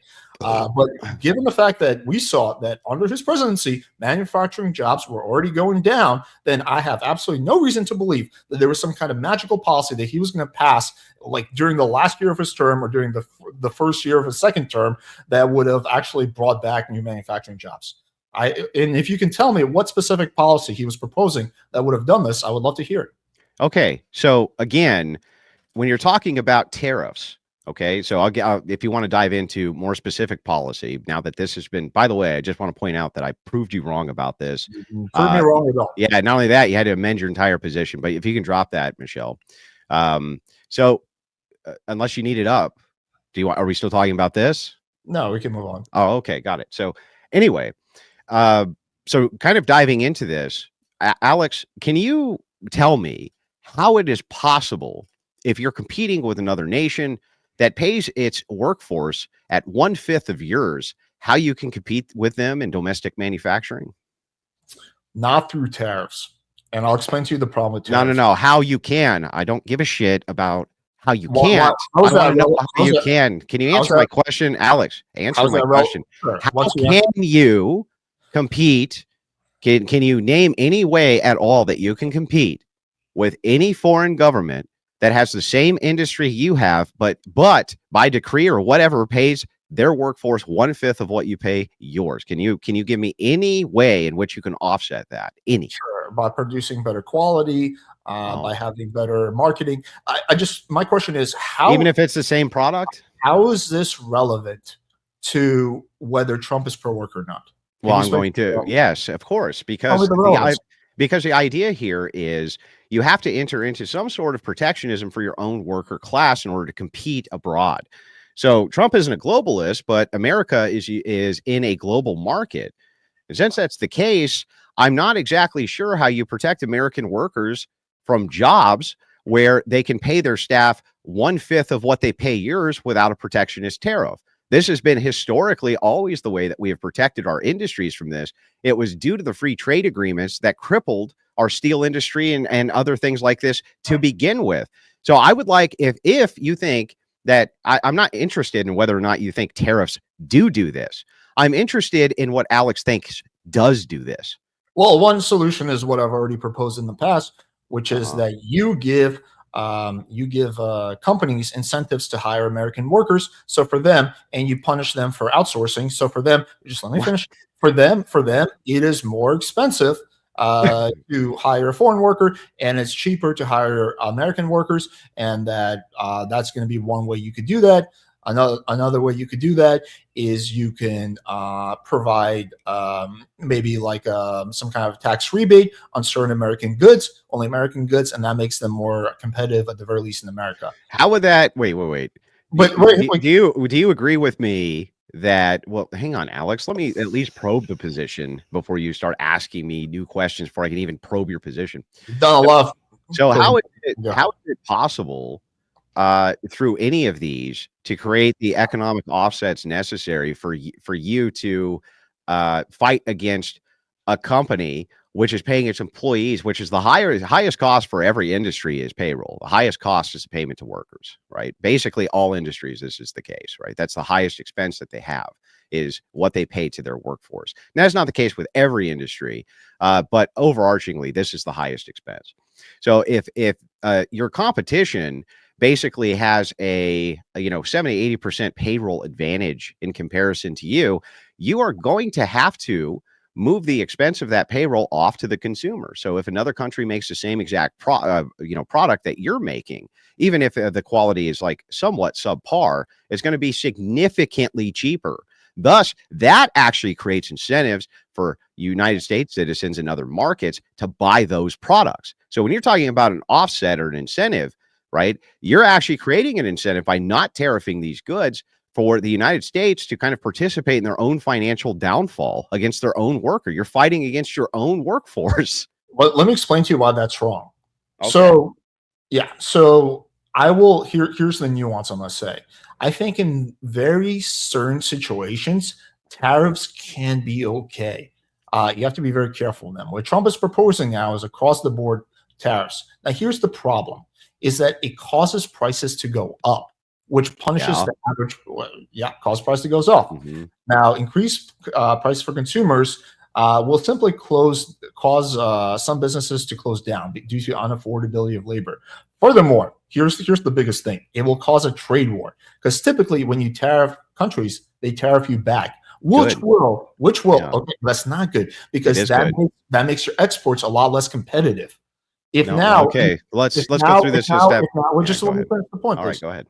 If, for example, if in, let's say, Brazil, right? Now, let's say China is tariffing America, which they started doing during Trump's trade war with China, and that would make American, let's just say, products 20% more expensive for the Chinese market, right? That puts American products at disadvantage compared to, let's say, Brazilian products. They don't have that tariff, so it makes us less competitive when it comes to export. The problem is that you're only citing one side of the coin here. Let me explain, right? So the one side of the coin, you say, Andrew, the prices will go up if you put a tariff on a good, and if you enter into a trade war, right? Now your export power also, because both countries are trying to drastically reduce the price in order to be able to access markets abroad, right?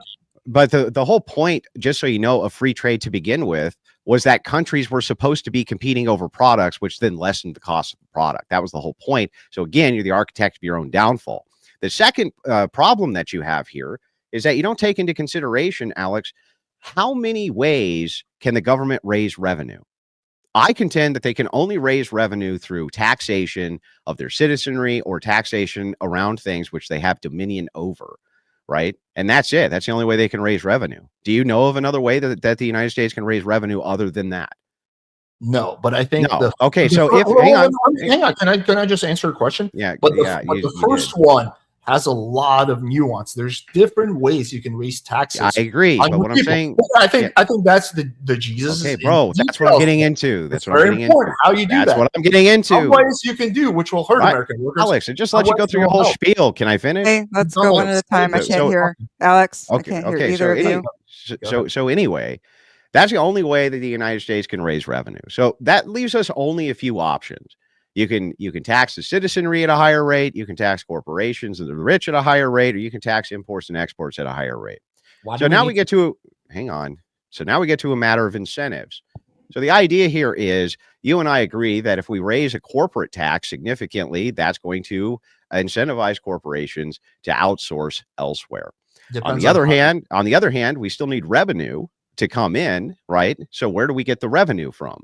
Well, traditionally we did this through imports and exports and tariffs. But Alex says we shouldn't do that because, well, that can raise the cost on these goods. What I contend is this, and this is the same thing the Trump administration said on this. We are currently in a global trade war anyway. Most of the nations, many of the nations that we deal business with have a trade surplus against us, and we have a deficit against them, meaning they're getting the better end of the deal than us. They sell us way more goods, even per capita, than we sell to them, right? So they're running these massive surpluses on our dime. So the thing is like we can tax our corporations and we can pass those hidden costs off to the consumer, right? Or we can offset these deficit surpluses with other nations on imports and exports, making the playing field a little bit more even.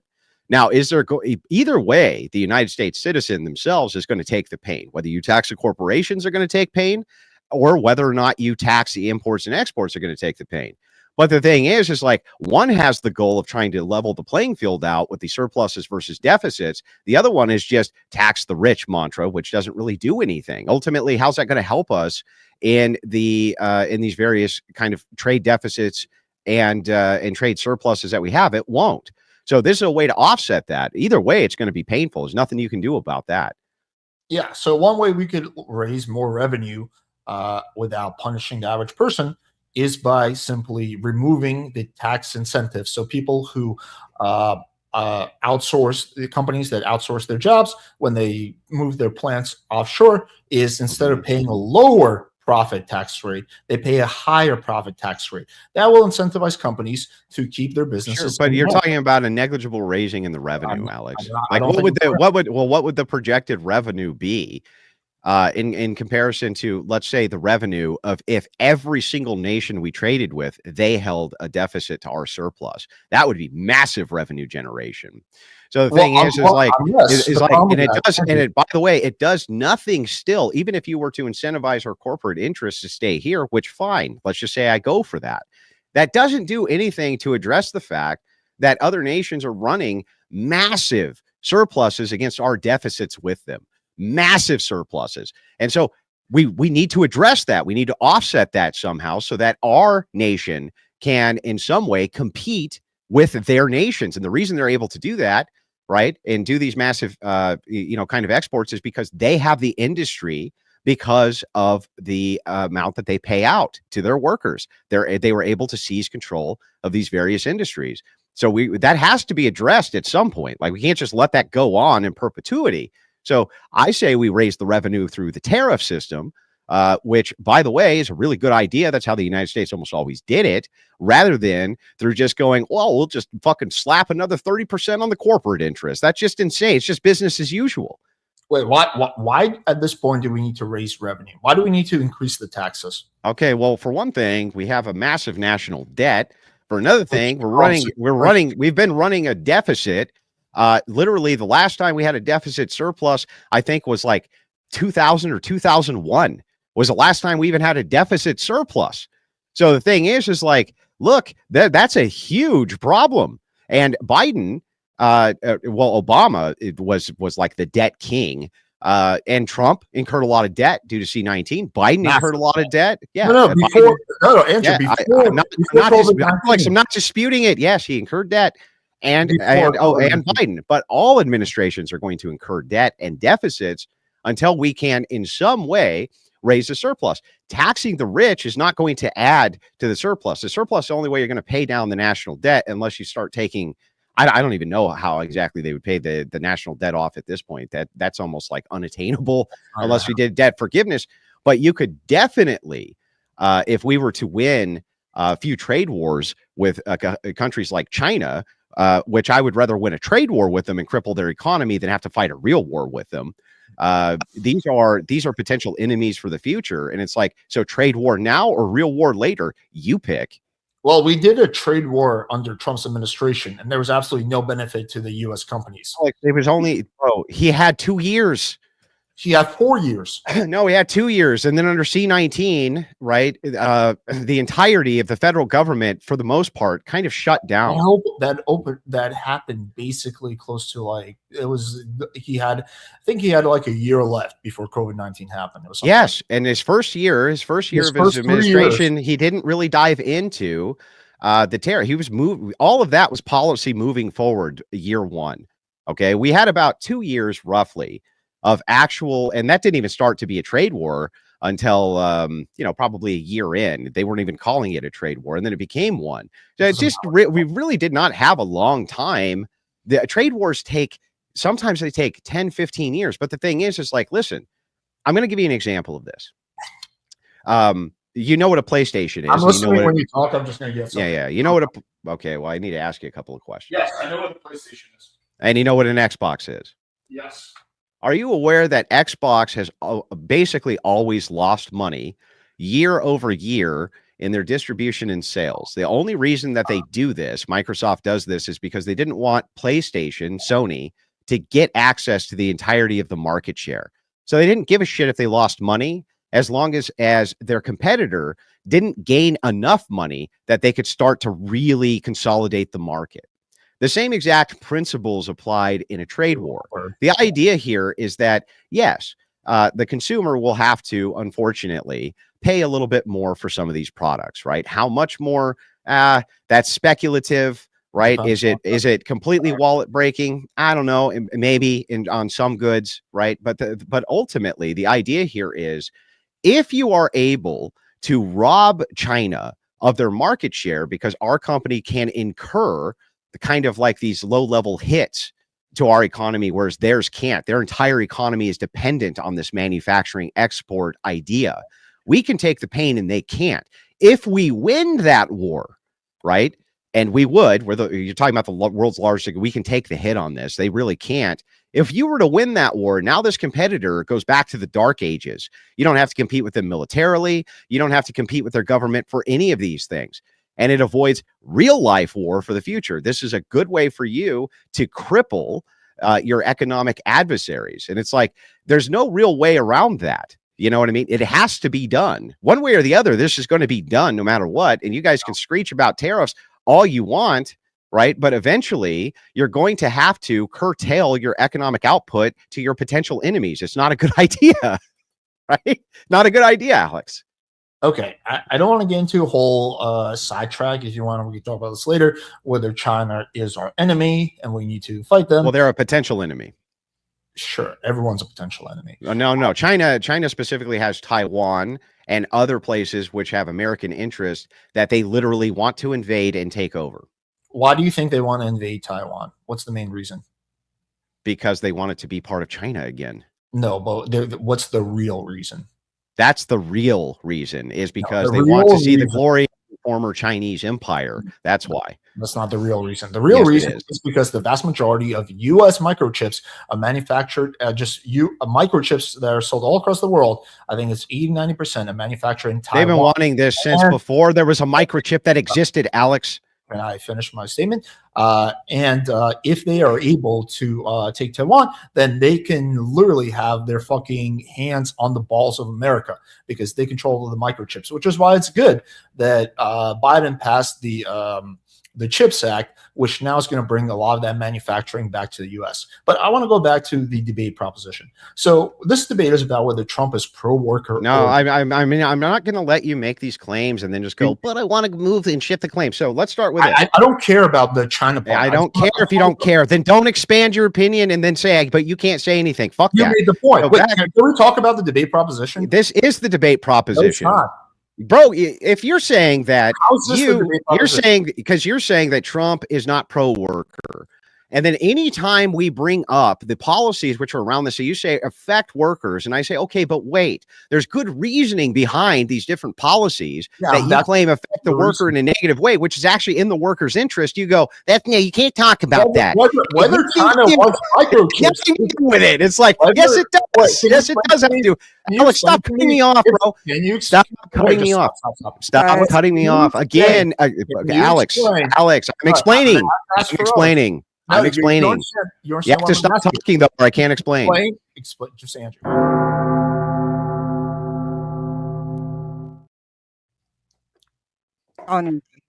Chill out. Okay. One at a So, time. Andrew, just have a very simple question, then you can go on whatever you want to say.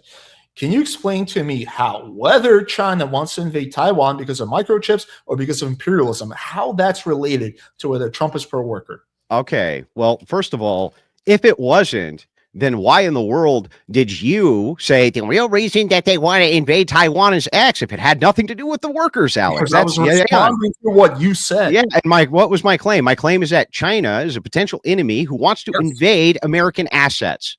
Yes, and I just responded to that. You said, but wait a second, you're right, they do. And I went, great. And then you said, but the reason is because of microchips. And it's like, no, they wanted all of this area. Hang on, Alex. They wanted all of this area long before the microchip even fucking existed. So you don't even know what you're talking about. You have no clue what you're even talking about. That's one. And then two, yes, how does it affect the American worker? Well, this is pretty important, right? It's pretty important because I think that potential enemies, right, who want to invade American assets anywhere in the world, we probably shouldn't allow them to run giant surpluses against our country. That's a really bad fucking idea in trade, especially when we can take the economic hit and cripple them so that in 20 years, I don't have to watch your grandkids go off to war to fight them. Okay, just because we do tariffs are going to prevent us from going to war in China. We don't need to go to war in China. Okay. Anyway, let me just get. Well, that's a nice declarative statement. Okay, sure. Do you know that the military war colleges, the number one thing that they prep for is war with China? Trying to get this off topic so much, it's not off topic. This is part of the topic. Can we just engage in the original? You realize that there's reasons why there's policies, right? There's reasons why we make policy. Whether Trump is pro-worker, I want to get into what this is part of whether or not he's pro-worker, bro. Do you respond to your tariffs argument, or do you not want me to? Go ahead. Yeah, go ahead. Okay. So what you're saying is that, correct me if I'm not steelmanning your position correctly, is that tariffs, while short-term may be bad for American workers, are long-term necessary for American workers. Well, I don't even know. Well, it depends on what we mean by short-term, right? And what we mean by long-term. So if we're saying short-term is like, I would say short-term for economics is something like 10 years. That's a short-term impact. that a long-term impact would be something like, I don't know, 20, 30, 40 years, something like that. But this is arbitrary, right? I'm not giving you like a legitimate system here. But when you say like short term, will it affect workers? If you're talking about, within the first few years of the trade war, sure. Yeah. Any economic policy short term that has a negating effect on economic, your ability to buy shit for cheaper, or the amount that you have to pay in taxes, whether or not it's for a noble cause or not, is going to have some impact on your worker. But that doesn't mean that the policy itself is against the worker. There could be good reasons why people have to suffer the pain or the hit of some type of economic output or trade deficit or whatever the case may be. In this case, they suffer the hit because you have potential enemies and you want to cripple their economy. I don't see how that would be anti-worker. How's that anti-worker? Yeah. Okay. So let me engage with why tariffs are bad. Last time Trump did, this is just a fact. Last time Trump did tariffs on China, there was absolutely no benefit to U.S. companies. That's just a fact. There was not an increase in opening more manufacturing. What was the benefit to Chinese companies, though? It wasn't good for Chinese companies either. Right. But we're talking about American workers. We're not talking about. Wait, I just want to make sure we got this right. Hang on. There was no benefit to Chinese workers either, right? Why does that? How's that relevant to work? Hang on. I just want to make sure it did hurt. It did hurt Chinese industry, correct? That is correct, right? I don't know enough about that, but I'll just grant you that. Okay, great. Okay, go ahead. I just wait. We're talking about whether this was beneficial to U.S. workers. How does it, if it hurt U.S. workers, but also hurt China? How is that? How does that counteract the point at all? Because I assume that the same U.S. worker who's working in the steel factory right now also wants to be working in the steel factory in 10 years, Alex. But that's why it's beneficial. So the thing is like, it's beneficial to everybody. I assume everybody. I assume everybody who's inside of their job likes it so much that they'd like to stay in that job for the next 10 years or 20 years or whatever it is. So the thing is like, you saying, well, wait a second, Andrew, wait a second. It makes no sense. It could hurt the American worker this second. It's like, okay, but what's the trade-off? The trade-off is we could outsource your entire fucking industry, and that may indeed happen if we don't cripple this economic competitor. Which thing do you think that American workers would prefer? That they take a little bit of pain on having the prices go up on consumable goods that for the most part they don't even fucking need, or that they have their jobs intact for the foregone future 20, 30 years down the road? I can tell you which one I think that they would prefer. Well, 200,000 people lost their manufacturing jobs under Trump. That had nothing to do with tariffs. Nothing to do with tariffs. Yeah, I'm not. Can you tell me how that had? Well, so then why are you bringing that up? Nothing to do with tariffs, Alex. Then if Trump doing tariffs on China, then wouldn't we see some kind of increase in manufacturing jobs? Like, why is it that at the same time that you're saying, or just let me clarify this, are you saying that Trump doing tariffs on China benefited American people? Or are you saying it didn't benefit? Yes, anything. So I'll explain how. Again, I'll explain how. Our economy is so robust and so ridiculously rich that even if prices increased to the average American on some goods, it wouldn't even be all goods. It would be specific industries. Okay, well, even if across the board tax. Yeah. Okay, that was hyperbole. No, it will not be. It will not be. And here's the thing: you can't show me a single policy Trump's ever had where he did tariffs on every good. That's one. And two, that's not even plausible. So the thing is like, but even granting that, okay, the idea here is simple. If you want the American worker to flourish, the way that the American worker is going to flourish is to make sure that they have industry in the future for their jobs. So if our economy can take the hit of a trade war, China's cannot. If you sustain a long-term trade war with Chinese industry, right, it's just a matter of time before they buckle. How do I know this? We can look at things like the Soviet Union. We can look at trade wars of the past, which lasted decades, and we won, and their economy crippled. It completely crippled.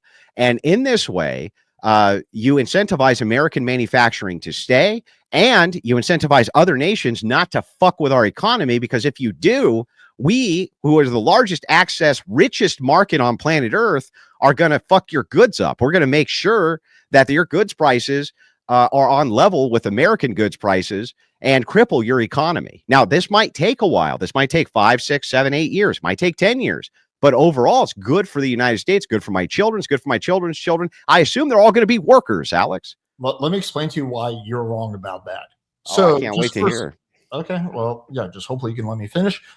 So just want to establish this. Last time Trump did tariffs in China, it was, I don't know how many years, a few years, but there was absolutely no benefit to U.S. companies. Let's just get that out of the way. Now, why exactly are tariffs not going to be good for your children? Because when you tariff a country, they tariff you back, which makes your exports a lot less competitive. And when your exports are a lot less competitive, then those companies that employ your children, if they're not selling as many exports, then your children are going to lose their jobs, right? Because companies are there to make a profit. And if now they're selling 40% less exports, then they need, less people, right? Because they're just not able to sell as much because that country has tariffed American goods, right? And made it a lot less competitive in that marketplace. Second of all, it will also raise prices on the average American for as long as the tariff is in place because those costs are often passed down to consumers. Here's a quote from, I think, like a researcher.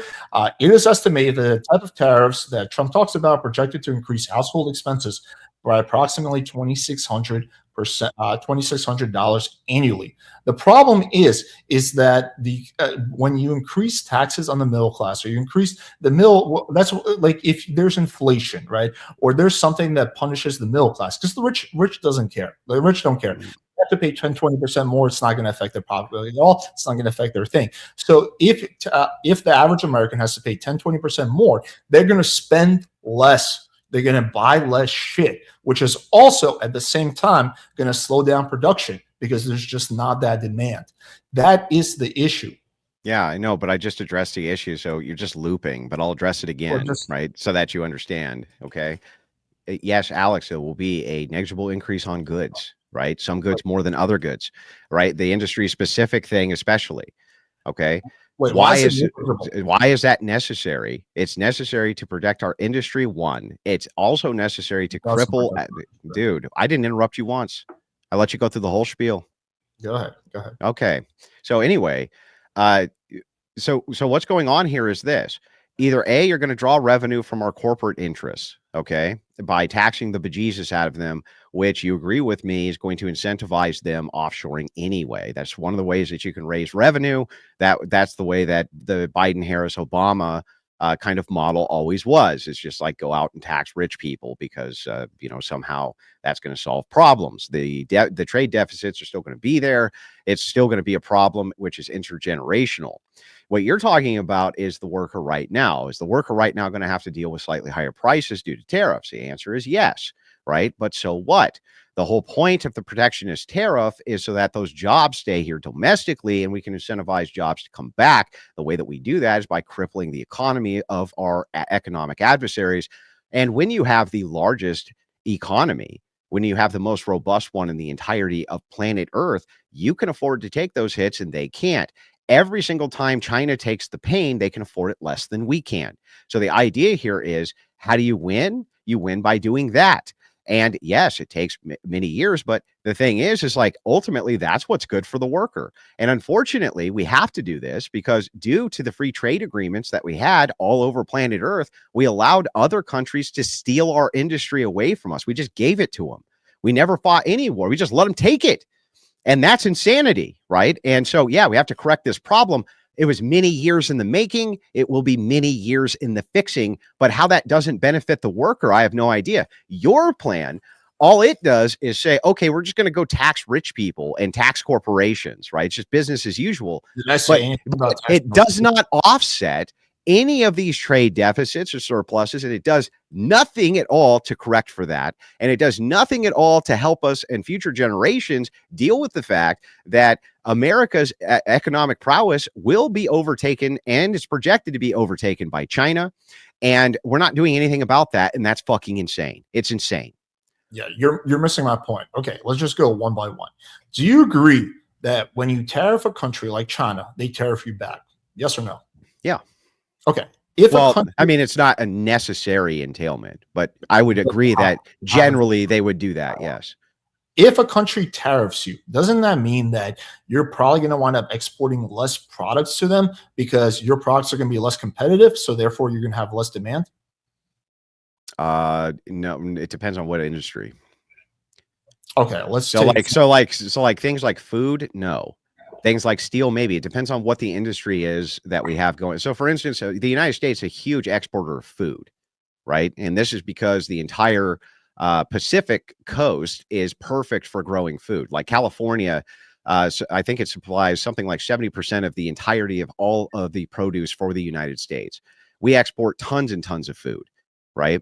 We also import quite a bit of food because we like luxury items like paprika and shit like that we don't really do much with domestically. But other countries who may rely on us as a food source, they're not just going to stop paying to have food come in because their people will starve, right? So it depends on the industry and what you're talking about specifically. But the point of the trade war is that there's specific industries that you can target. So it's not going to be like every price of every good is going to shoot through the roof. In this case, let's say it's just the steel market. Yes. If you had a trade war on steel, you're going to see the price of steel go up in the United States. Now, this could also be good for scrapping, recycling, things like this. There's some positive aspects to this as well. But yeah, the price of it will go up. And yes, that can cause an export war as well. But that's the whole point. The whole point is to make sure that the market that they want to enter is just as costly, okay, as it is for you because they have control of the industry. That's the whole point of it. So these would only be industry specific for the ones that you want to pull back in. And some of them are going to be way less painful than other ones.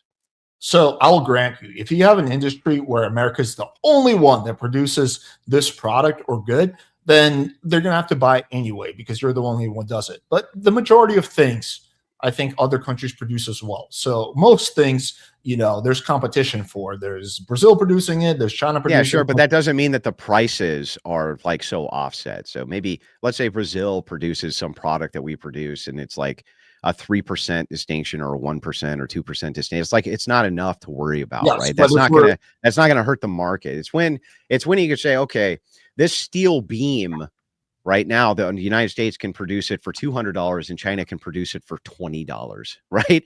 That's a big problem, especially if we need the steel industry to be inside of the United States. And the reason we would need it there is for things like battleships, skyscrapers, military industry, things like this for the protection of the nation. It's super important that we have control of that industry. So it would be in our national interest to do so, even at the expense short term of the worker. It'll actually create way more jobs long term. The entire history of the United States is based around this model. All of our money came in from tariffs, all of it. And it did protect industries.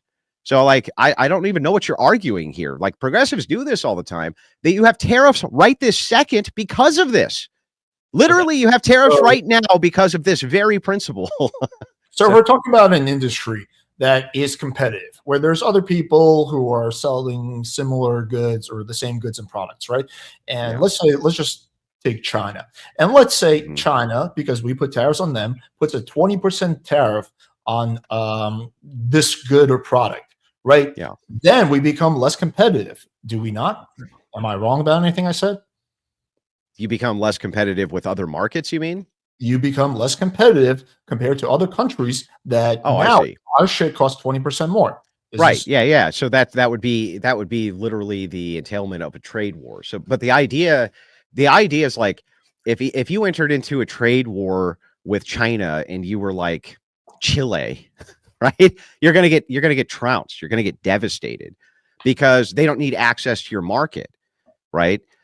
The Chinese need access to our market. Do you understand the difference? So the thing is like, yes, it is true that on your export side, right? And by the way, you're not exporting every other country. You're only putting the tariff on Chinese goods coming into your nation. Well, doesn't mean your exports also, you can adjust to compete with Chinese exports. But what you're doing, what hurts them is the barring from your ginormous market. That's what the goal is like you now cut off a significant portion of their market. It's kind of like what Microsoft does with Sony. They just don't want them to have the market share. They want to keep them here while they stay up here. And they don't want that market share because if they were to get it, let's say Sony got this market share. Now they have a lot more money to compete with Microsoft on other things that are important to Microsoft. You see what I'm saying? So they're like, no, we don't want you to have this market share. We'll lose money on this every single year just to keep you here. That's what a trade war is. United States companies do it all the time, nonstop. Walmart has done this since the inception of that's Walmart's entire idea. Any local company, which when Walmart researchers come in, they look at any local company that they do counter research and they go, if we take a loss on this product, who gives a shit? That company is going to go out of business, and that's that, right? So it's part of an accessing market share. Now, once Walmart gets access to the entirety of that market, they don't care anymore, right? Nobody else can compete. That's the end of it. They set the prices. You can do the exact same thing in a trade war with another country. Well, I think it's very different when you talk about company on company trade war versus a country on country trade war. What's the difference? It's just it's the same model. What's the difference? What's the difference? Can I finish my point, please? I'll let you talk. So here's where we're like talking past each other, right? Is that the problem is that if you tariff, if other countries tariff you, your exports become less competitive. If that happens, I don't know if you're disagreeing with that part, but if that happens, if your exports become less competitive, then the American company making those exports now has less business, so they have to fire people. We're talking about this. I'm not disagreeing with any of this. So we're talking about is Trump pro worker. So if American companies have to fire people because their exports are selling less, that's not being very pro-worker, especially if those workers now have to pay 20% more for goods. That's not pro-worker. That hurts American workers. Let's see if we can do this in an analogy. Wait, do you agree with what I said? No, I don't agree, and I'll explain why. So it's super simple. Okay. If I go to a doctor, okay, and the doctor says, you need to quit smoking, that's going to negatively affect my psychology. Alex, why does the doctor hate me? I don't understand. It's going to negatively affect my psychology. My emotional state, if I don't smoke, is going to be significantly altered. It's going to cause me a significant amount of emotional distress. Why is that doctor no longer pro Andrew? Well, he's no longer pro Andrew, right? Well, I'm assuming that he probably cares about your physical health more than he cares about your mental health. So what he's saying is, well, wait a second. Yes, I understand that there's going to be some emotional distress that you're under. No, we're not talking about emotional. But hang on. The analogy is the same. There's going to be some emotional distress that you're under here. But the thing is that overall, it's going to be better for the health of you. So you need to do this, right? It's like, okay, you can take the same analogy, and I can make this analogy in a million different ways, but I think you understand it. You just don't know how to respond to it. No, the analogy is very simple. You can't say that Trump is anti-worker because he's looking at the long-term benefit of all workers of the United States and saying this generation may have to take some pain so that future generations of workers can compete at the global level for the purpose of prosperity. Now, we used to have something called American patriotism and dutyism, and more people would be more likely to be like, yeah, you know what? I'll make the sacrifice now for future generations. We don't have that now. Now it's like, well, you're not pro-worker. It's a rhetorical flourish, but it doesn't really make any sense when you probe it. So here's my question to you back, a very simple question. If you're president of the United States, you, Alex, was, and you were to look at the whole, and you were to say, okay, in 50 years, there's a good possibility that our country's workers are going to be in significant distress because of these massive trade deficits with other nations, right? And because we never did anything to offset that, we're going to get overtaken in various markets and our industry stolen and taken from us. Now, I can cripple this economy now before it gets too big, but my population center is going to have some distress from that, including workers. There's going to be some distress which they have to suffer. Are you saying that if you were to fix it for the future generations, even by putting your population under distress, that would mean you were anti-worker? I disagree with the premise that tariffs are good long-term. Yeah, I'm not asking about that. I'm not even asking about tariffs. Well, here's the scenario. Here's the scenario. The scenario is you within your understanding of all of your advisors and everything else, you look at a bunch of economic projections for 30 years down the road, and you see that there's another nation which could easily overpower you in various market shares and can dwarf your economy if you let them get too big. The offset to this is that you could do something about it, but it's going to cause distress for your workforce if you do something about that. Are you saying that if you did and it caused distress to the workforce, that would mean you were anti-worker? I think it's a complicated question. I think that it depends on how much distress. I think it depends on how much benefit. But no, if I okay, well, how would we quantify? How do you quantify that? Well, how do you quantify that? It was your question, Andrew. I disagree with the premise that doing tariffs helps American workers long term.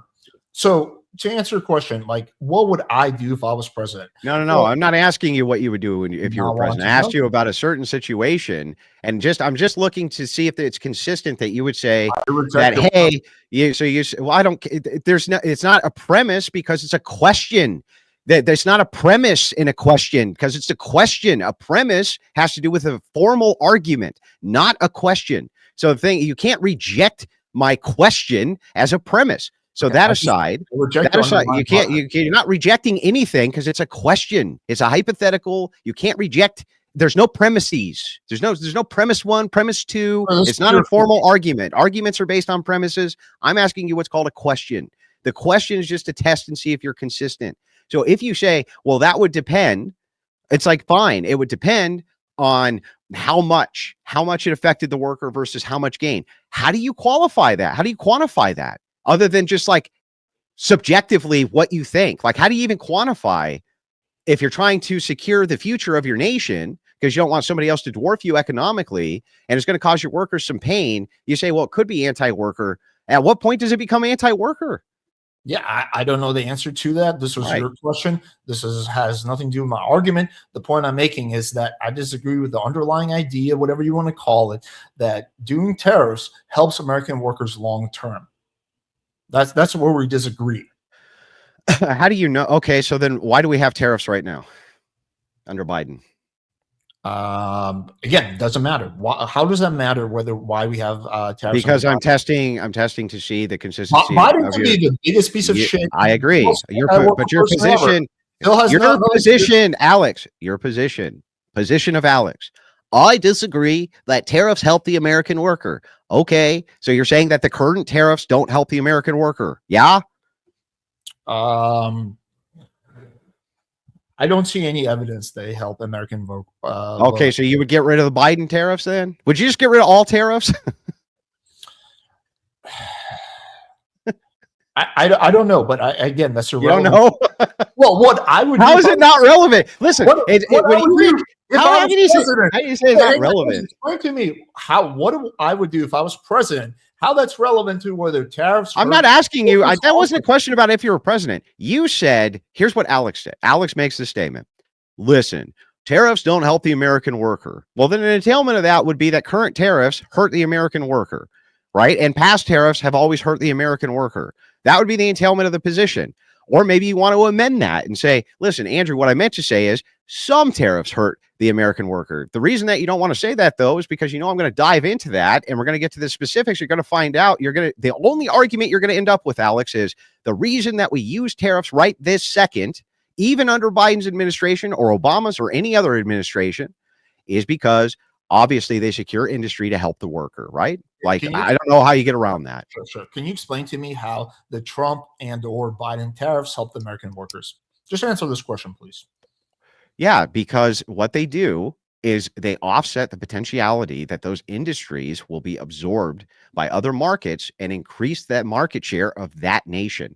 And if you increase the market share too much of that nation, you can no longer compete with them in any industry, in whatever the specific industry is. That's one. And two, for the purpose of national defense, there's some industries which you need to keep maintained. And three, when you have the largest market on planet Earth for people to access for your goods, you have the power to cripple their economy overnight if you do it correctly. So there's three great incentives for why tariffs are good ideas and always have been.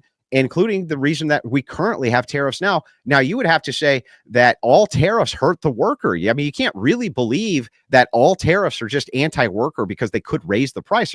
There's obviously good reasons for tariffs. I think for every rule, there's an exception. I will grant you the whole thing about national security. I think, yeah, you want certain things to be made in America. I'll just grant you. I can't believe that you would want to hurt the American worker for the purpose of the military-industrial complex, Alex. Well, why would you want the government to have defense of the? Why would you want the government to be able to defend itself properly against other? I don't know if you're familiar with nuance. Here, I'm just going to tell you, Alex, I agree. I'm going to give you the agreement. So here's the agreement. I totally agree with you for the purpose of national security. What I'm telling you is that any industry which is stolen by China needs to be halted for the purpose of national security, regardless of that industry. There's almost no industry which would not benefit the Chinese economy and their military, their own military industrial complex against the United States. Not a single industry. Anything which goes towards their bottom line that we can stop is for the purpose of national security. So you're just agreeing with me that tariffs are good. Let's assume, I'm not saying that they're good or bad. I'm saying they're against workers. That's the claim I'm making. Okay, now, so hang on. Can I talk a little bit? Getting invaded by the Chinese is against the workers. We're not going to get invaded by the Chinese. So how do you know, Alex? How do you know we are going to get invaded? Well, okay, so I can look at a historic standard. We were invaded and attacked. Yeah, we were attacked by the Japanese in World War II. You agree, right? Yeah, of course. Do you know that we could have crippled the entire Japanese oil industry overnight if we had chosen to? We could have crippled them. They wouldn't have had it. We did try to do that. No. We didn't. The thing is we didn't finish it. If we had, they would not have even had a fleet to begin with. The fact that we saw that they had these mass manufacturing prowess literally overnight, you could have crippled their economy. You could have crippled. We could have crippled many economies. In fact, no. We almost did, not quite. But what I'm telling you is that there's always going to be the idea of war. And if you allow any of your adversaries to become big enough, the idea that they can then challenge you in warfare is a significant issue to national security. So any of these like trade surpluses they have, any manufacturing that they have that your base doesn't have, like if we were to depend on Chinese industry for steel for our warships, how could you say that that's not part of our national security or national defense? How could you say that? Well, that's not what I'm saying at all. And I don't see how starting a trade war with China is actually going to protect national security. I just disagree with that argument. It's only going to okay. Then Alex, let me finish. Let me finish for once. And also, I think that you could tariff the fuck out of China, but there's a whole bunch of other countries they can still sell to. For example, we saw that when we put a lot of we pulled a lot of penalties on Russia after they invaded Ukraine. That they just wound up forming BRICS, and they wound up basically doing a lot more trade with other countries. And now there's a threat of them moving off the dollar. I don't want to detract into that, but that's just a fact. But Alex, don't you think that if you have, let's say you have like 30 other markets that you sell to, but your primary market share, like 50 or 40 or 30% or whatever, let's say in this case, 60%, whatever it is, right? The combination of these other markets, right? If you lose that 25% market share, right, it's a significant blow to your economy for whatever this industry is. And you can take the pain a lot less well than we can. We can take the pain of this. Take the pain? The average American worker? Yeah, of course, because you're so securing some guy who's securing their job. You're securing, being fired from his job because this company is manufacturing a lot less exports. Him being fired from his job and then paying 10-20% more for it. Nobody. Okay, so first of all, you're talking about industry. You're talking about industry-specific jobs. Yes, there's going to be some pain for them. American workers. You're also talking about the increases in prices are not even unaffordable in most of these tariffs. They go up negligibly. You're talking like 20, yes, negligibly. And by the way, it incentivizes people domestically to buy products from American nations if the Chinese company can't compete. It's the access to the market share. You're just denying the access to the market share. Yes, the United States, the welfare queen who subsidizes all of its citizens now, right? Subsidizes damn near everybody now. You think that they can't offset a trade war with China? Of course they can. And you can destroy their entire market share. The thing is that globalist progressive elites don't like that. They don't want that because that would make Americans way too rich if they had all of these industries secured that were theirs. They don't like that. They don't like the idea of that. What would happen, Alex, if you had cross-generational wealth and made $250,000 a year as an average worker like you used to? Why? What would happen is control grids would start slipping out. So yeah, the thing is like, yes, it's good for the American worker, absolutely, for you to make sure that you can secure future American industries. Very good. Yes. So the average American worker, someone, let's just say, who most Americans live paycheck to paycheck. So let's say some guy who works a manufacturing job at some company and he's living paycheck to paycheck, right? And then he winds up losing that manufacturing job. Or actually, let's not even go there. Let's just say he keeps his manufacturing jobs, but he pays 10 to 20% more for everything. And he's no, that wouldn't be everything. Trump wants to do tariffs for everything. No, he doesn't. There's nothing in his economic plan that says you're going to tariff everything. That wouldn't even be possible. He said that millions. You think we're going to tariff Canada, Alex? You think we're going to tariff Canada for their goods coming in? No. Trump historically did not tariff everything. He tariffed specific industries. When you say people are going to pay 20 or 30% more for everything, this is wild panic mongering. It's not true. There's some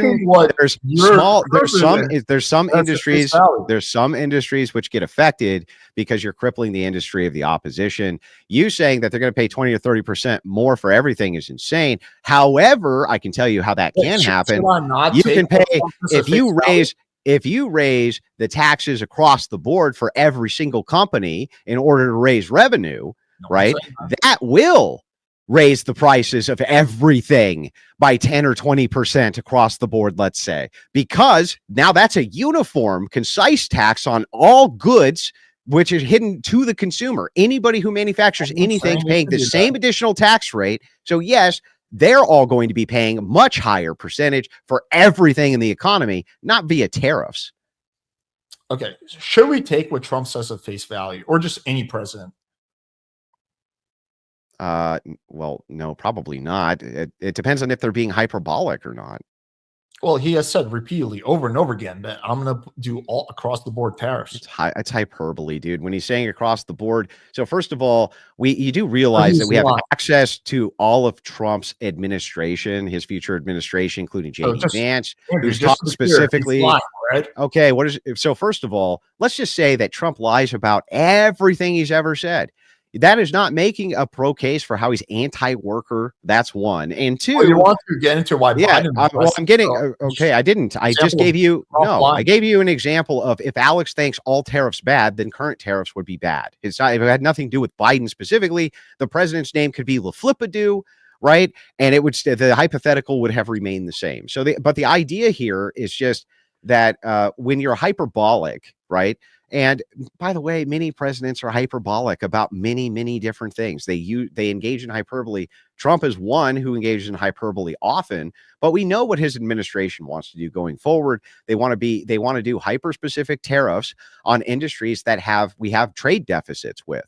So on some goods, the prices are going to go up. That's true. But when you say like 20 or 30% for everything, that's la land, dude. Well, I never said 30%. I said 10 to 20%. And that's exactly whatever. It's la land. That's exactly what Trump has said many, many times. Do you disagree with this fact that Trump has said this many, many times? Yeah, I agree that Trump could be hyperbolic. Yes. Okay. Not exactly the answer to my question. Do you disagree with the fact that Trump? Yes, I think Trump has said this and that Trump was being hyperbolic. Sure. That's possible. I'm just taking what he says at face value. Why? Well, I don't understand. Why is it? Well, how is it that you can detect when I'm being hyperbolic but not Trump?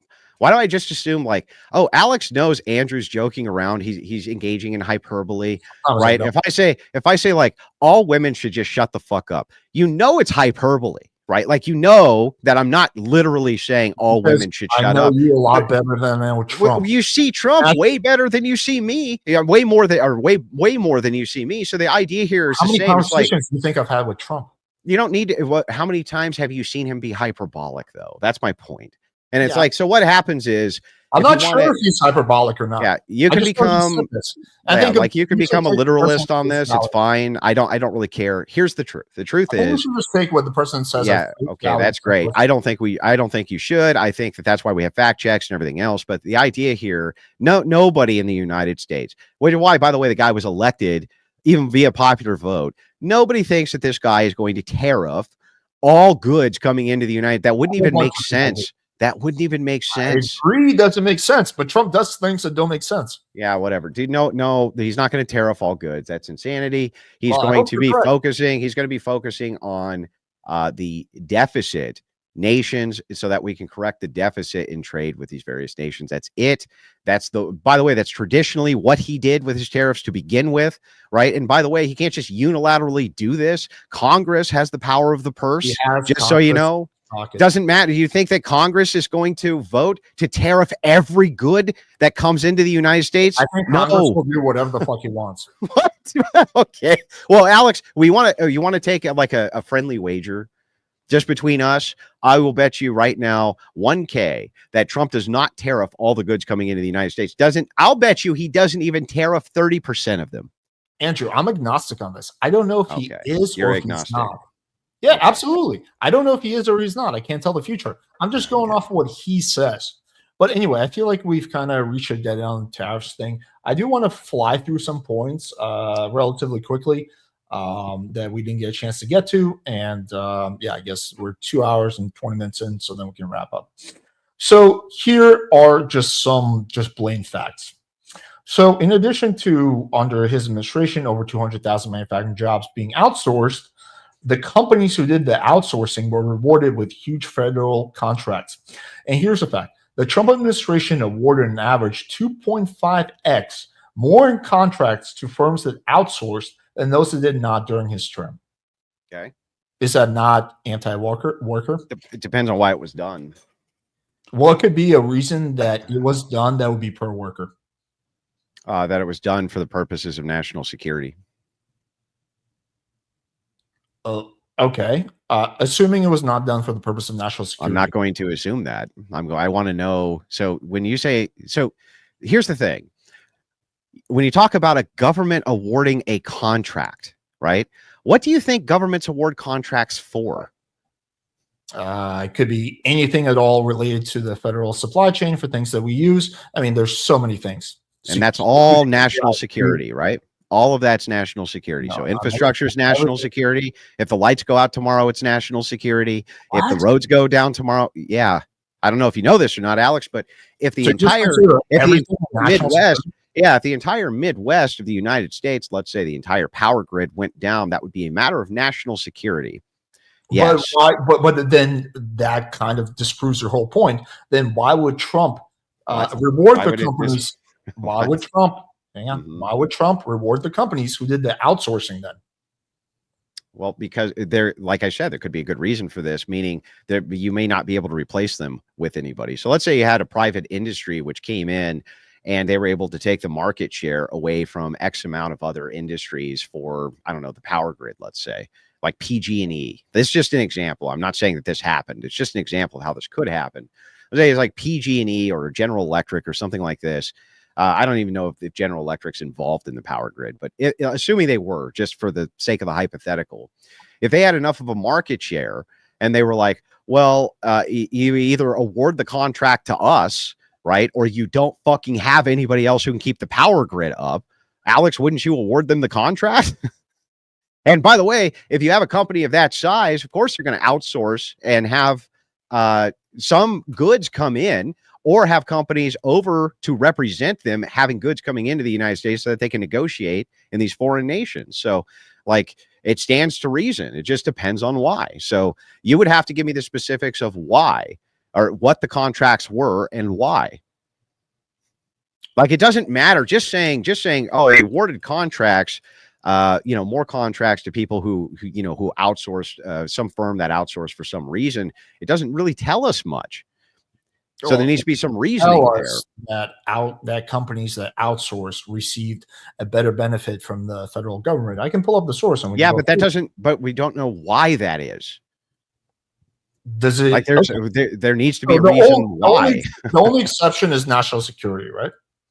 No, it's not the only exception. There could be other reasons why that makes sense. You're talking about it could be critical infrastructure.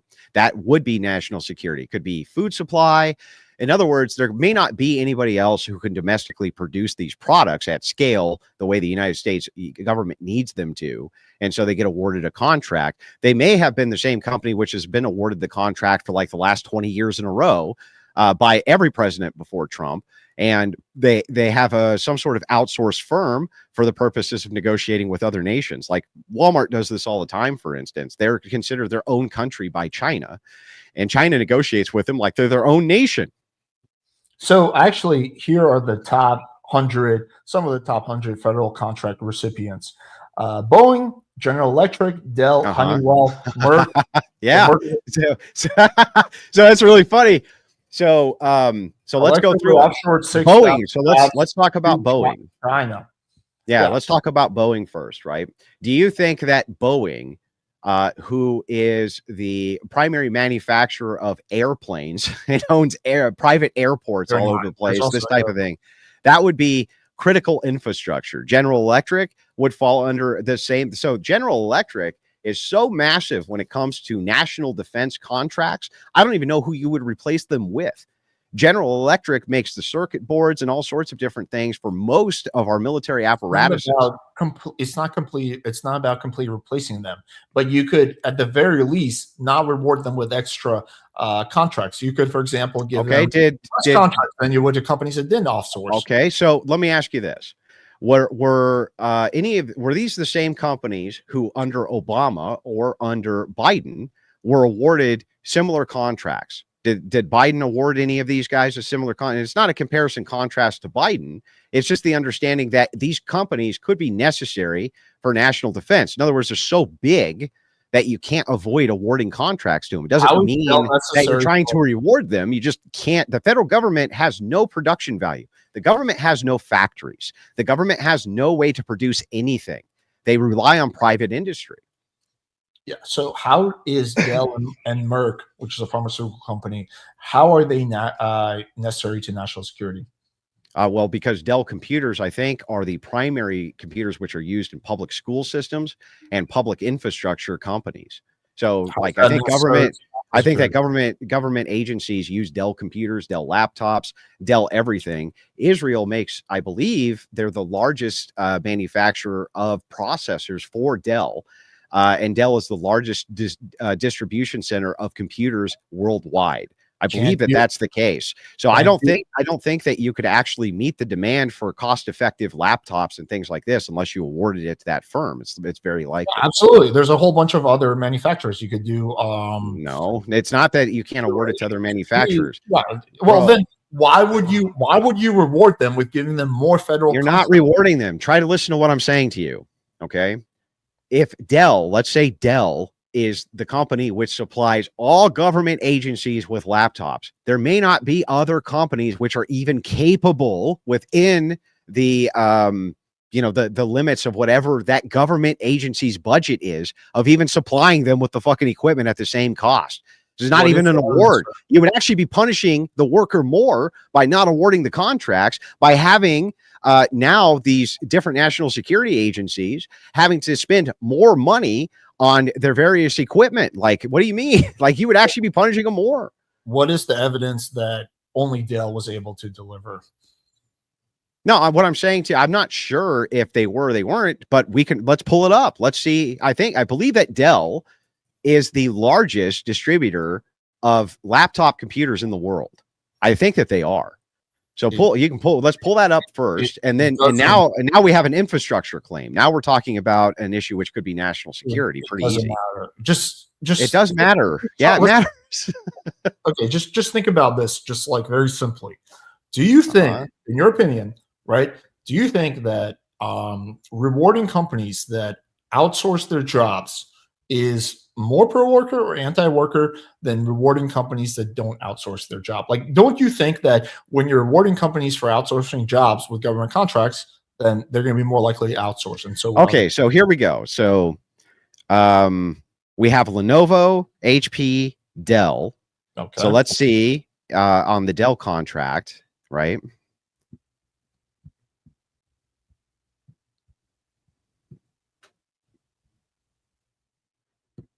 Okay, yeah. So Dell Technologies provides the critical IT solutions and services to government agencies at all level, including federal, state, and local.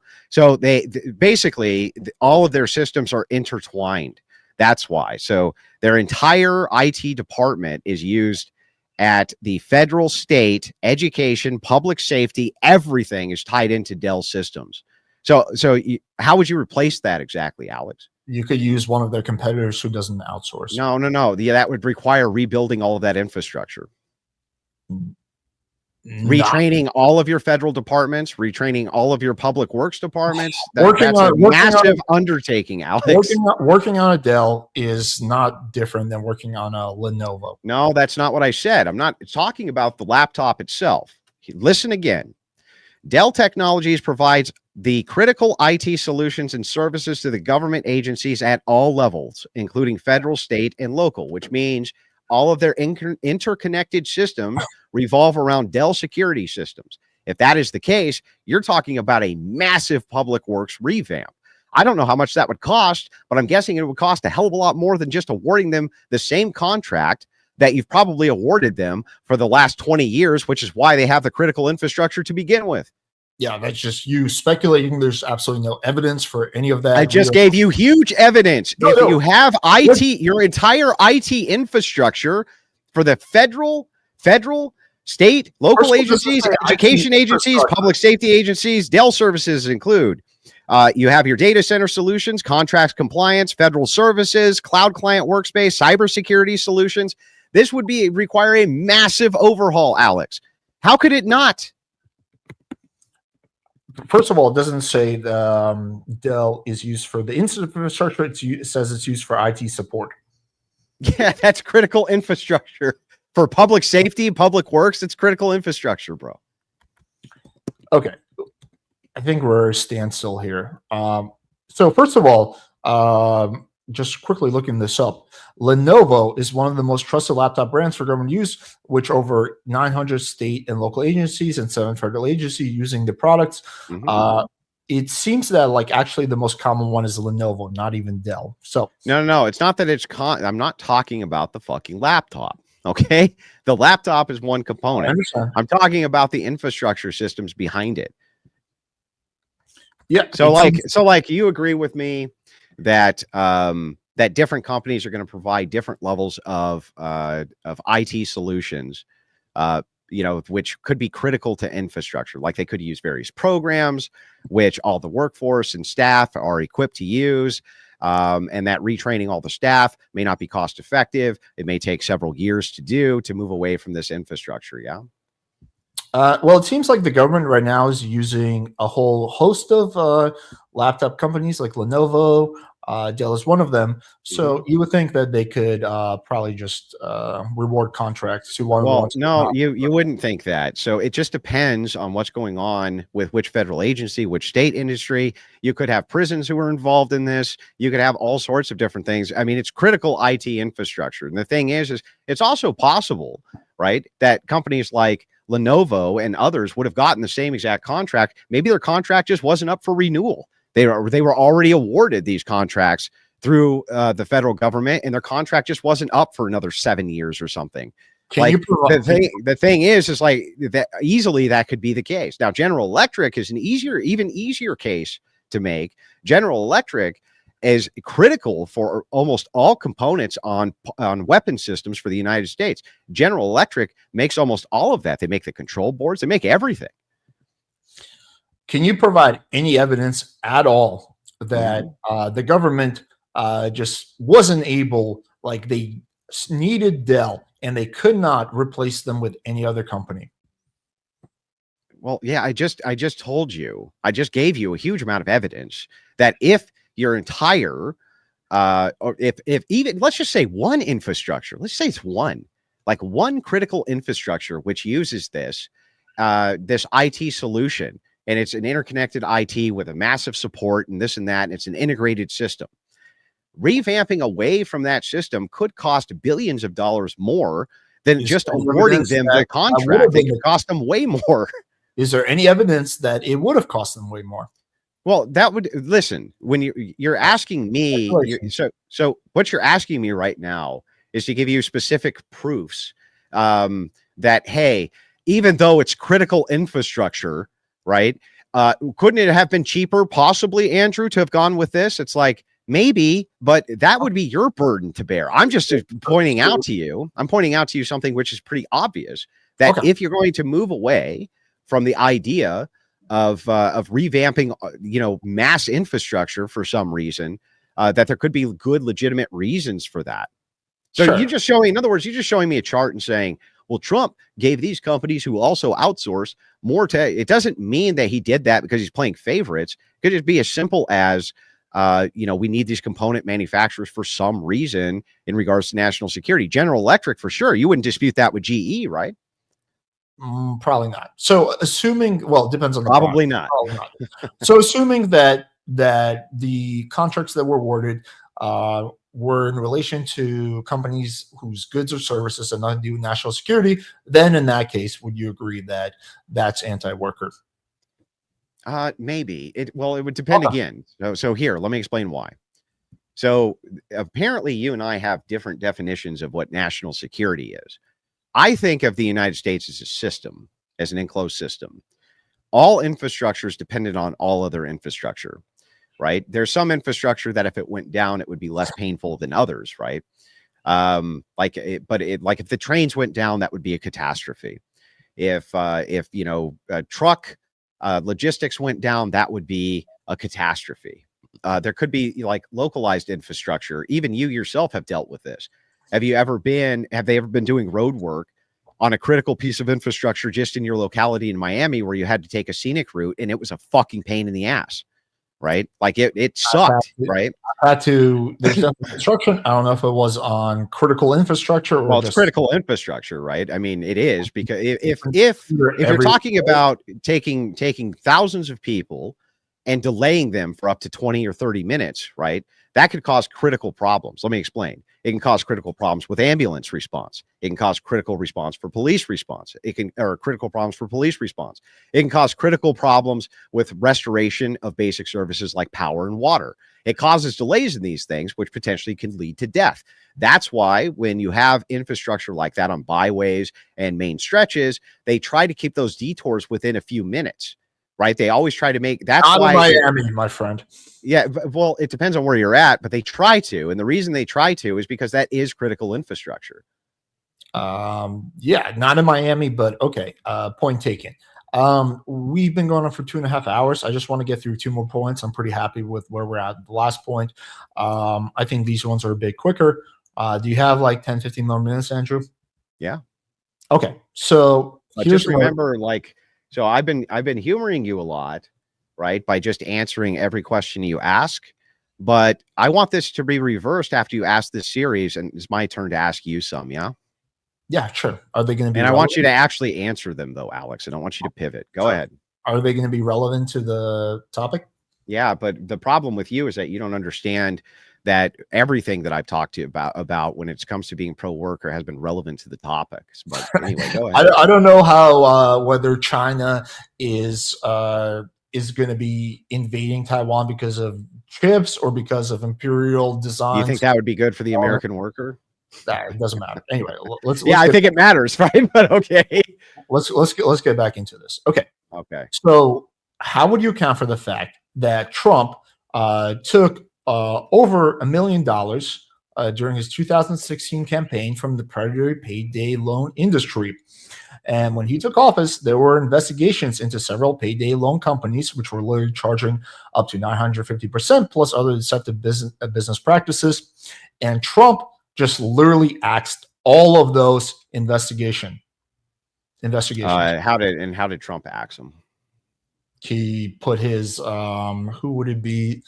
it would be so there was an investigation going on. Probably either special counsel or it could be one of the government agencies. But yeah, he just had them stop. Okay, can you show me the proof that Trump instructed his Department of Justice to drop all investigations into the payday loan industry? Well, if Trump appointed someone who did that, then wouldn't Trump have some responsibility? I mean, that doesn't mean okay. So then, if this is the case, right, then that's a different claim. You saying that Trump shut down investigations because he was being paid money by these lobbyists. That's what your actual claim is. I didn't actually say it was because of that. I'm just giving you. Then why did you bring it up? Because I think it's relevant. How? Because I think people are free to see whether there's a connection or not. I'm not saying direct connection. And the connection is corruption. It's a corrupt connection, right?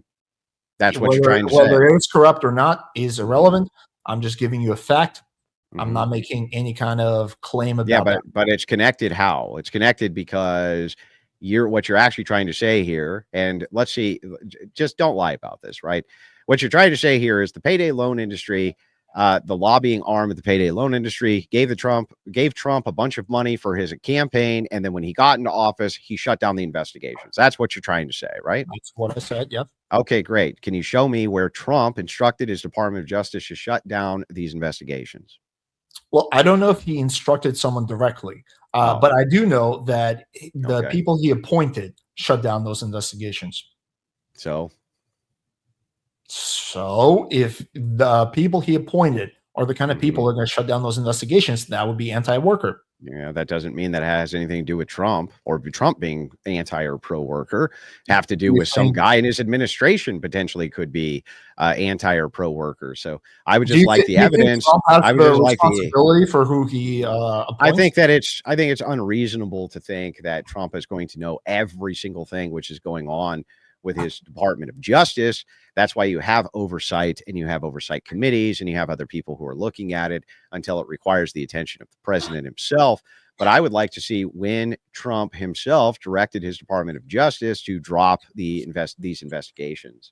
Sure. So if Biden appointed someone to the, let's just say, I don't know. Let's say the IRS or whatever the relevant agency is, and that person completely got rid of the ability of churches not to pay income property taxes. Well, right? Who in the Trump administration shut him down? Even yeah, I can pull up the exact article. Yeah, let's pull this up. Let's just look at it real quick. Sure.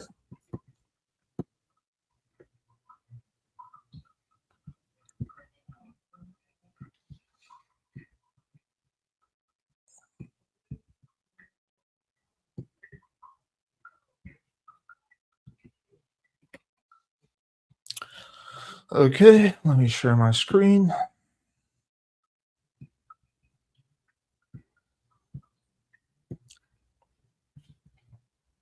Okay, here we go. International Business Time. So let's go through this. Mid-Atlantic Consumer Financial Protection Bureau quietly closed. Okay, it was a PB. Investigation to payday lender headquartered in Mulvaney's home state Monday. The company previously donated the former congressman political campaigns. And here's where it relates to Trump. So we just scroll down a little bit. Regardless, he moved into last week. Let's say the last progress. The payday has online sold since the president 2007. Nation's largest payday, the payday lending industry, trade of the financial will hold 2000. Wait, let me see. Payday lending was a few $100. The interest rate 2014 step 4 out paydays. So rules governing regardless if he has moved any. I think I have the wrong article. Let me just pull up the different one. Which headquartered payday loan financial bureau. Hang on, I'm gonna pull a different one up.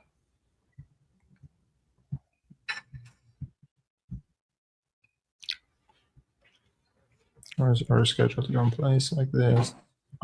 Give me a second.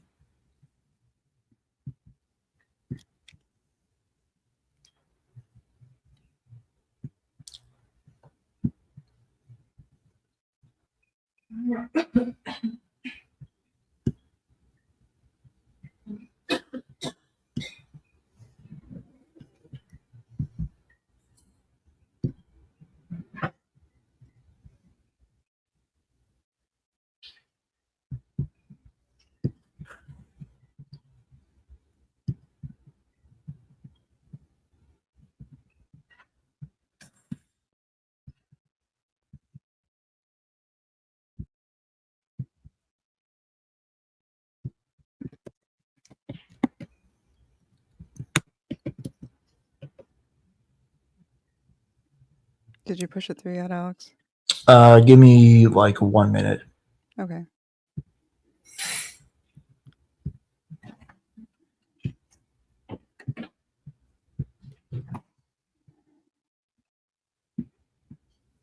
Fuck, I gotta pay for this newspaper. Okay, let me find a different one.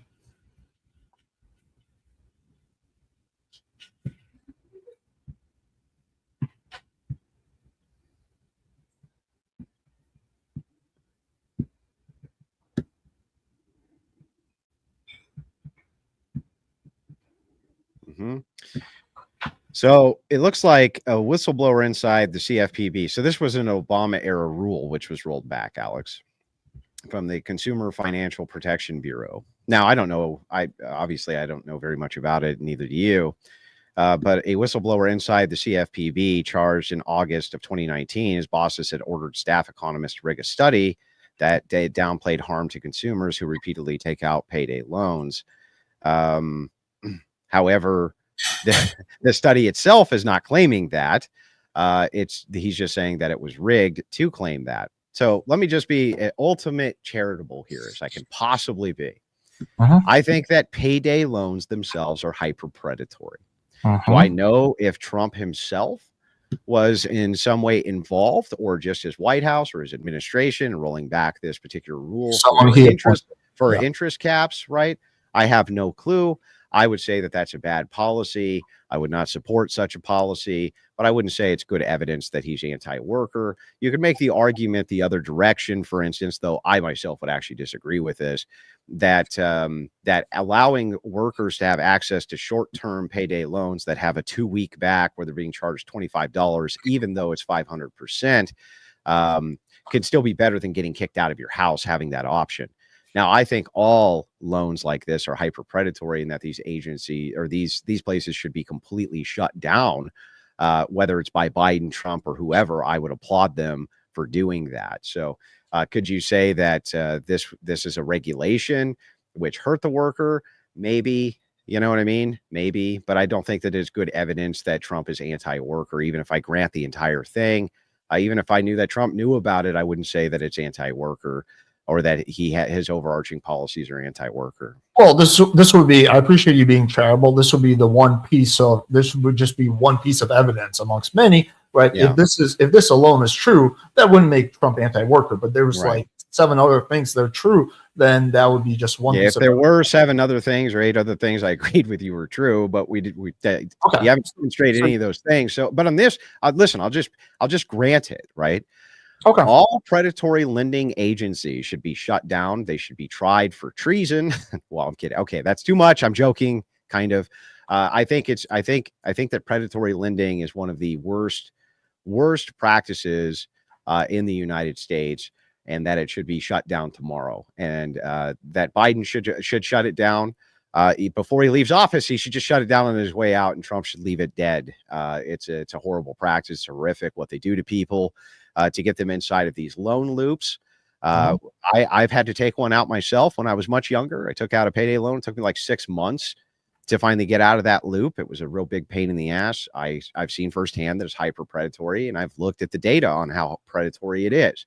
So yeah, that's something which needs to be addressed. I just don't think that it would demonstrate that Trump is anti-worker. Yeah, let me be charitable back. I think that I can't provide you any evidence that Trump did it himself. I think he appointed someone that did it. I do think that one of the most important roles of a president is to appoint people into important positions, and I think you're responsible for the people you appoint, and that this person basically acts this investigation into the predatory payday loan industry. Say that all presidents are anti-worker by the metric of even allowing these predatory lending agencies to exist at all. Then by that I think it's worse when you actually destroy investigation that was looking into this. Yeah, I'm not sure if that's look, ultimately I just concede and grant the entirety of it. Okay. Right, because it just ultimately doesn't matter, right? So these are predatory loan agencies. They need to just be shut down, period, regardless of the administration. Okay, I'm glad you granted that point. Let me just move on to the last one. You just have one more? Yeah, yeah, it won't be long, I don't think. So this is the point I raised in my opening statement, is that Trump has been deeply anti-union. I hope you don't mind me asking, Andrew, but are you personally in a union? No. Okay. I would never join a union. Okay. So he stacked the NLRB with union busting corporate lawyers. Good. And here are some just like actual policies. Trump administration changed the rules about who qualifies for overtime pay, making more than 8 million workers ineligible and costing them over $1 billion per year in lost wages. Trump made it easier for employers to fire or penalize workers who speak up for better pay and working conditions or exercise the right to strike. Trump threatened to veto legislation that would raise the minimum wage to $15 per hour, which would also help workers, despite promising not to do during his campaign. And in general, he made it harder to form a union. And also, if we just go off more like his personal mindset, he, during a podcast with Elon, he praised Elon for mass firing striking workers, and he himself revealed that he tried to avoid overtime pay. The exact quote is, "I hate to give overtime. I hate it. I shouldn't say this. But I get other people in. I wouldn't pay. I hated it." So yeah, how would you counter that? Well, I would say that unions are generally a net bad for society in general. What about And union busting is a really old tradition of the government not being held hostage to unions, who often will take these dues in order to fund corrupt officials at the top, who will do things like steal pensions and all sorts of different things. So union funds traditionally have been very corrupt. Union dues have been misallocated, misappropriated. There's very little oversight for it. And you know why there's very little oversight is because the unions themselves lobby that there shouldn't be so much oversight. They lobby the government on the one hand to make sure that there's union protection, and then lobby the government on the other hand to make sure that there's no oversight of what they're doing with the union itself, because it's for workers' rights. Most of the kind of haphazard safety regulations which are put in, some unions are responsible for, but others no, right? We already have an agency which does this called OSHA. OSHA is not, they go in and look at standard safety regulations already. Unions themselves, right, aren't doing anything additional that workers themselves can't bring up anyway. So it's usually just a dues scam. It's usually just a complete dues scam, and that's it. So you saying, well, okay, he didn't raise the federal minimum wage to $15 an hour. Yeah, good. That's a good policy. The thing is that you want entry-level jobs for people to cut their teeth, especially when they're teenagers, things like that. You don't need to set a federal minimum wage to $15 an hour. The market can accommodate for that. You know what I mean? It's not necessary for the federal government to go in and start fucking with these localized economies. $15 an hour could be a lot depending on where you are, and it can be very little depending on where you are too. So when you make a one size fits all policy for how much you pay in the federal minimum wage, you could actually hurt workers. So let's say, for instance, you made a federal minimum wage act where a place was already paying more in minimum wage than what the federal government opts to pay, or says that they have to by law.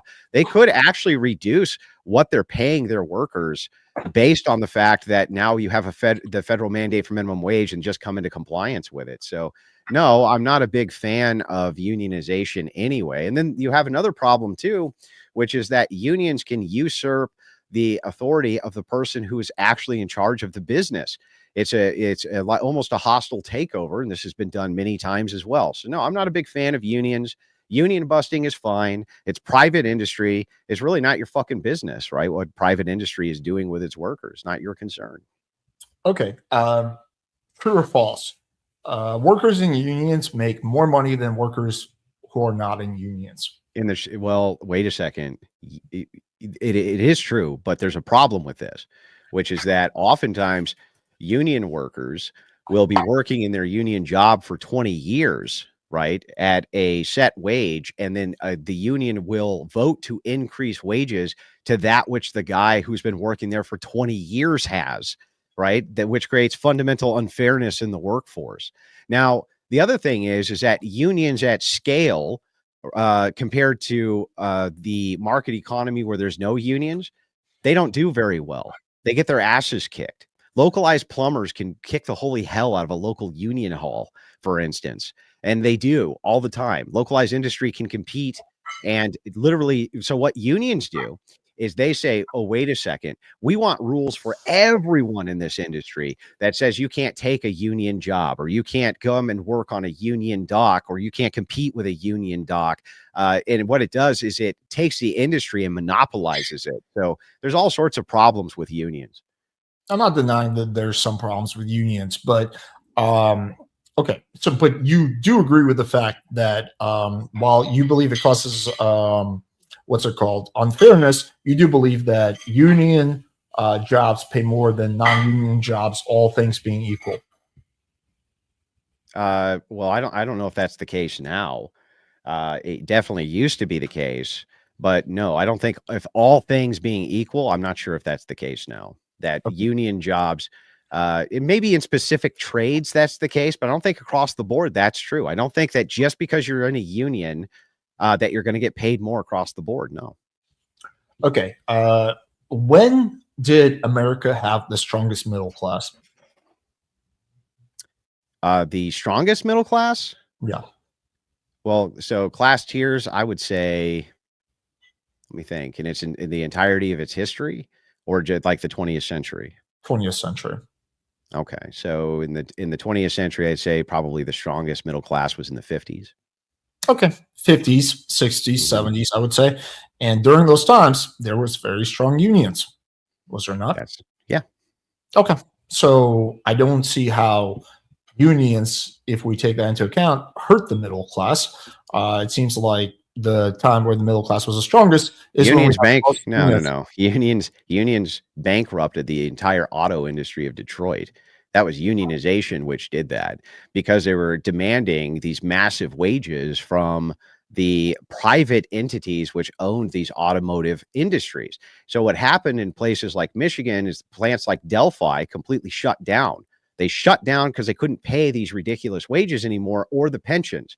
So what happens with this scam is these union members pay the dues into a pension fund, but the pension funds were getting accessed outside of going to pensions.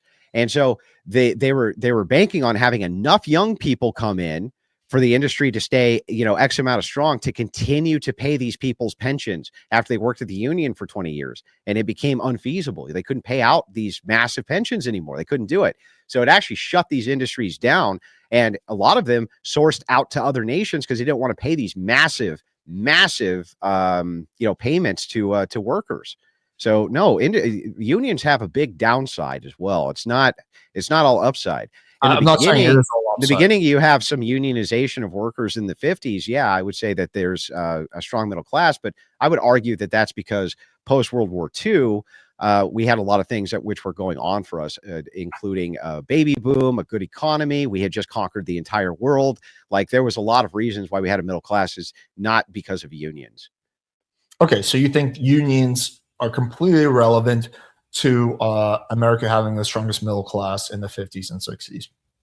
I'm not saying that they're completely irrelevant. I'm saying that ultimately, if you did not have unions in the 50s and 60s, you still would have had a very robust middle class.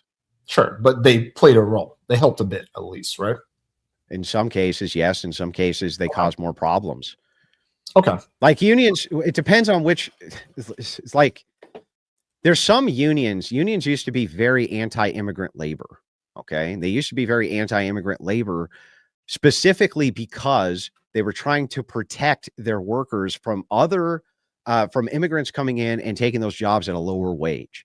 Like, that was really useful and helpful, right? In fact, early union advocates would advocate an anti-immigration, more isolationist message. But now, no, unions don't do that anymore. Unions instead they're not really there to protect the wages of workers anymore. They're there to collect dues. It's become a scam. They're not really protecting wages. Like, protecting wages from what? From what? From business owners saying, oh, I'm going to pay you less, which they're allowed to do. Like, don't you think that you have the right to pay your workers whatever the fuck you want? It's your company. Sure, but I think we're arguing about pro workers, not pro business.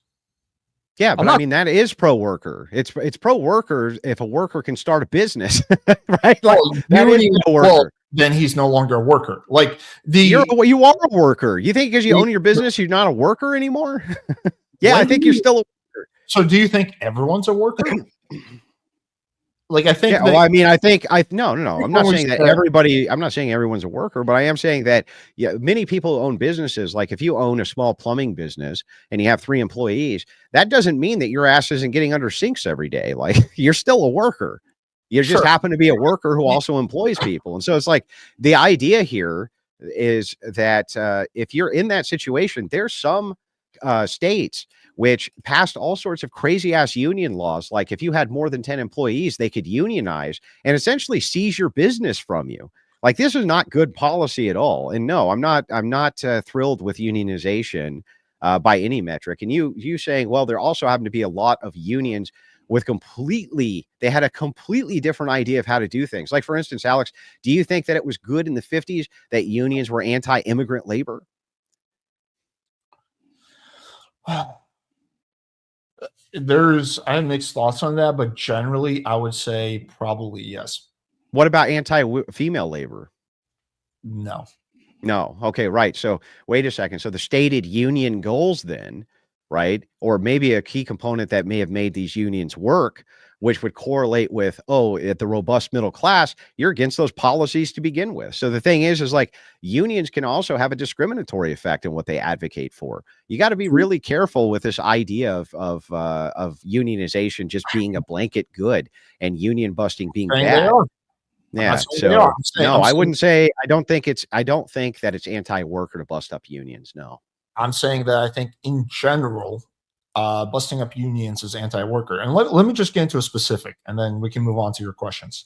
So don't you think it is anti-worker for the Trump administration changing the rules about who qualifies for overtime pay, making more than 8 million workers ineligible, right? Don't you think that act alone is anti-worker? No, it depends on what these unions' intentions are. Like again, you just saying, well, wait a second, it's going to cut all of these guys' pay. It's like, okay, but on the other hand, you're also curtailing unions. You're also curtailing unions from making demands which could bankrupt the places which the workers are working for, which could include X amount of overtime pay being necessary to the security of the worker. You know what I mean? It's like, that's really not for these people to make these determinations on.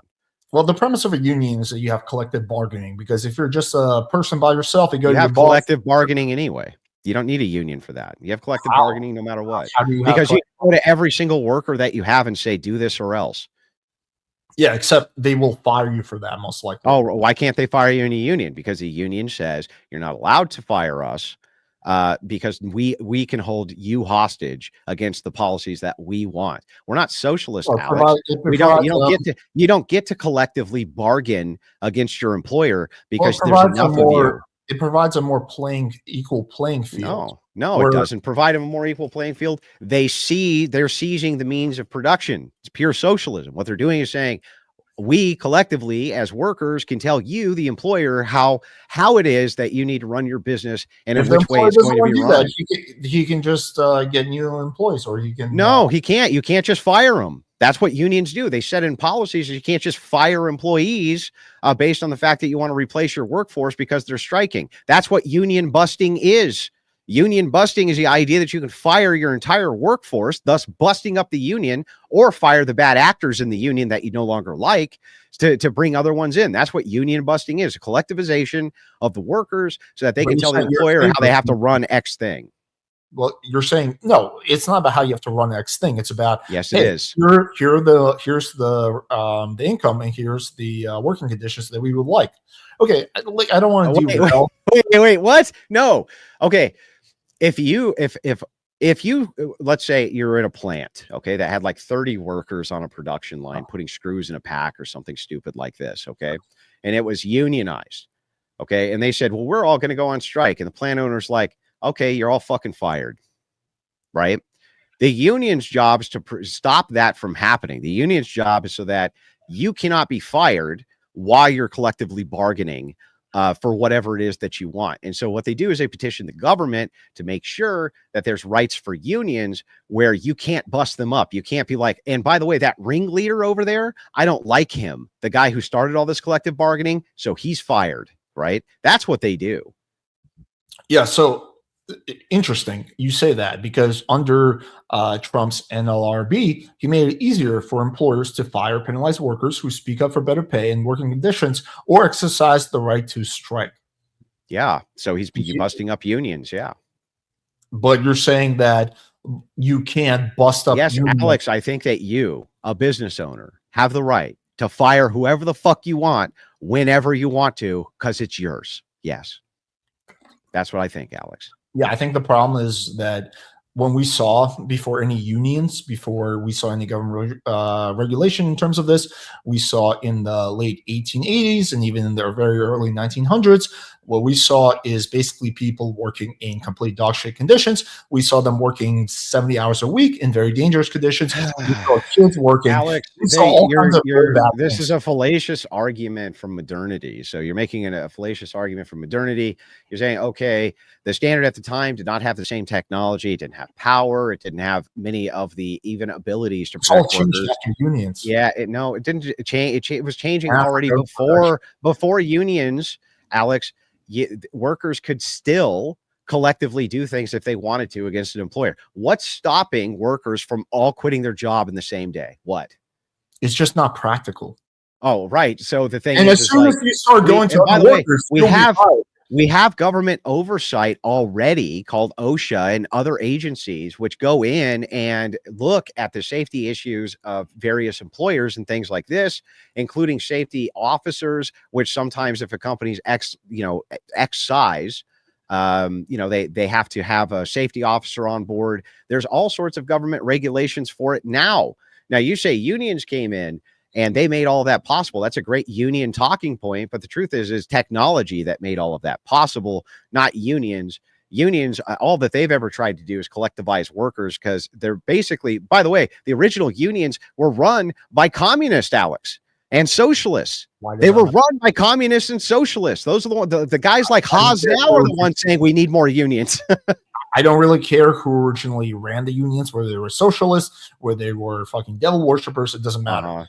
Just going back to this point, and then we can just move on. Oh, actually, no, we need to get to Andrew's questions for you, and then push to closings. All right. Do you mind if I take a piss first, and then we'll get into it? I'm gonna do. We mind, but you can do it. It's fine.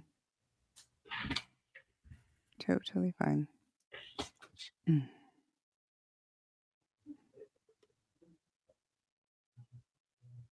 I'm going to go through a few of the supers while we're waiting on him. So we have $9.99 from Ben. He was so kind to me all the debate. Female moderator. I'm happy to see PWF and Andrew back together. That's from Even Lord. Ben again with the $4.99. Alex looks like Mike Tyson punched a horse. My bad. And I love how the moderator mumbles. It makes for great content. My bad. I will fix that. My girlfriend just reminded me that it's actually technically my birthday now. Happy birthday. Oh, well, happy birthday. Now answer some questions of mine, Alex. I'd be happy to. Just roughly, how long do you think they will take? Well, it depends on the length of your answer. So let's just keep them concise like I've been trying to do for you. So very quickly to dive into this, Alex, how would you fix a trade deficit problem? Sure. If I was president. Mm-hmm. So there'd probably be a combination of things I would do. I would probably, I think giving universal healthcare would help, because when you do that, then the company no longer has to pay the healthcare costs of the workers, which means that they get to save money, which makes them more competitive, at the very least, according to the economic theory you believe in. I think another way you could do that is. So point one, you would add universal healthcare. I think that's one way to go about it. Okay, so with point one, let me just ask very quickly: are you saying that countries that have universal health care don't run trade deficits? Not saying that at all. I'm saying does it limit their trade deficit? I can't speak about other countries. Then why would you add universal health care if you? How would you demonstrate that universal health care would limit our deficit in trade with another country? I don't even understand that. Companies have to pay for healthcare for their employees. True or false? Right. So if companies, well, I mean, but they still would be. well, no, not if you have Yeah. universal healthcare. In How which would you case pay there would for it? be- How would you pay for it? The government would be paying for it. And who pays the government? It's like each person. What do you mean? Yeah, and so, and who's at the highest tax brackets of those people who are being taxed for universal health care? Yeah, governments would not be. I mean, sorry, companies would not be directly paying for the employees' cost. Okay, I mean, yes, they hang on. Yes, they would. If you are taxed for healthcare, for universal healthcare, the money has to come to pay for it from somewhere. How can you say it's not going to come from top corporations, top earners, or large corporations, large earners? Of course it is. Where else would it come from? Well, because you save a lot of money on bureaucratic costs. It's a lot more efficient. So there's a middleman. Hang on, let me just answer your question. There's a middleman called health insurance companies, and they take a big part of the profits. So when you get rid of them, right, and you just go straight for a source, you don't have health insurance companies, you save a lot of money on bureaucracy. I believe right now. How would that stop a trade deficit, though? Well, because if these companies are not having to pay healthcare costs for their employees, if that's not happening, then therefore that they have more money and they could spend that on potentially maybe lowering the pay for their employees. I mean, raising the pay for their employees. I'm sorry, lowering. They would hiring. That's what I mean. Hiring more people, right? So that would boost the American economy, or they could lower the price of their goods because the goods are not as expensive to produce. So the price of the goods could go down because, again, the company's not spending as much money on people, and therefore that would make them more competitive. Well, then I would assume that if we were to look at Canada, that we would see that corporations spend less on healthcare for the government to provide it for citizens per capita than the United States does using the privatized system. Is that correct? Repeat that. Canada uses universal health care. Yeah, they have universal. Do you think that their top corporate tax that top corporations and the taxes that they pay are lower or higher in Canada? They are hard. They have a completely different tax structure. I wouldn't. And is universal? How much do you think universal health care takes up of their actual budget in Canada? I have no idea. You just asked me for what I believe would help, and that's what I'm giving you. I don't know exactly how much Canada spends on this. Gotcha. Okay. I just want to make sure. I get this right. That you think universal health care is going to assist with the deficit. And the reason that you think it's going to assist with the deficit is because it's going to lessen the cost of the employer to provide health care for the employee. Which ultimately which will allow the owner of the company to price his goods for less because he's not spending as much money on the employer, which would make those goods more competitive at the very least in America. So then, can I ask you a question, Alex? How come corporate interests aren't lobbying for universal health care if that's going to lessen their costs when it comes to their employees? Don't have I can speculate. I think speculate. Okay, sure. I think that the reason that they're probably not doing that is because they don't actually see the trade deficit as like a big issue. No. You said the reason the deficit would go down because with these other nations is because the corporation themselves, it would be cheaper for them to have universal health care for the employees. Yes. I didn't say it would be cheaper for them. I said, oh, sorry. Yeah, it would be cheaper for the corporation. Well, if it's cheaper for the corporation, why aren't the corporations lobbying for universal health care? Don't they want to have this big tax break? Well, I think that, hang on. I think that it would allow them to sell their goods cheaper. So I don't know. That would be good.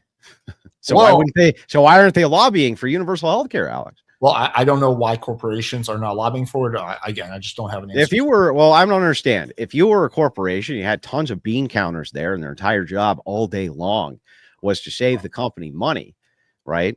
Wouldn't you think that if it was going to save this company a bunch of money to have universal health care, that all of them would lobby for that? For instance, we can see McDonald's, they use a form of universal health care because it costs them nothing. And what this form is that they pay just under a threshold where people will then qualify for welfare. And then when they qualify for this welfare, they get free health care essentially. And McDonald's doesn't have to pay for it. So they keep the jobs part-time, right? Actually, a pretty smart business model. But why is it McDonald's, this giant corporation, can exploit the system, understands it, but other companies, their bean counters can't look at the bottom line and go, well, wait a second, this is really weird. If all of us lobbied at the same exact time to have universal health care, we would likely be able to influence and get it. And then we would be paying way less to our employees. It would be like a big tax break for us. We're going to make more money. Why don't they do that then? Most likely because corporations think it's just a futile endeavor because they believe that America, especially with the way it is now and how divided it is, will never have universal health care. And they think lobbying for it is just a pure waste of money. Oh, okay. So corporations, you would think you're asking me to speculate why corporations. Well, I don't understand then. If this was the case and it was going to cause a massive tax decrease, or the tax burden was going to go down, or was going to save them a lot of money, if you had a corporation, why wouldn't all corporate interests be donating overwhelmingly to Democrats then? If Democrats are the proponents of universal health care, why wouldn't they be doing that? That makes no sense. Why wouldn't they put their money where their interest was, which is what all lobbyists do?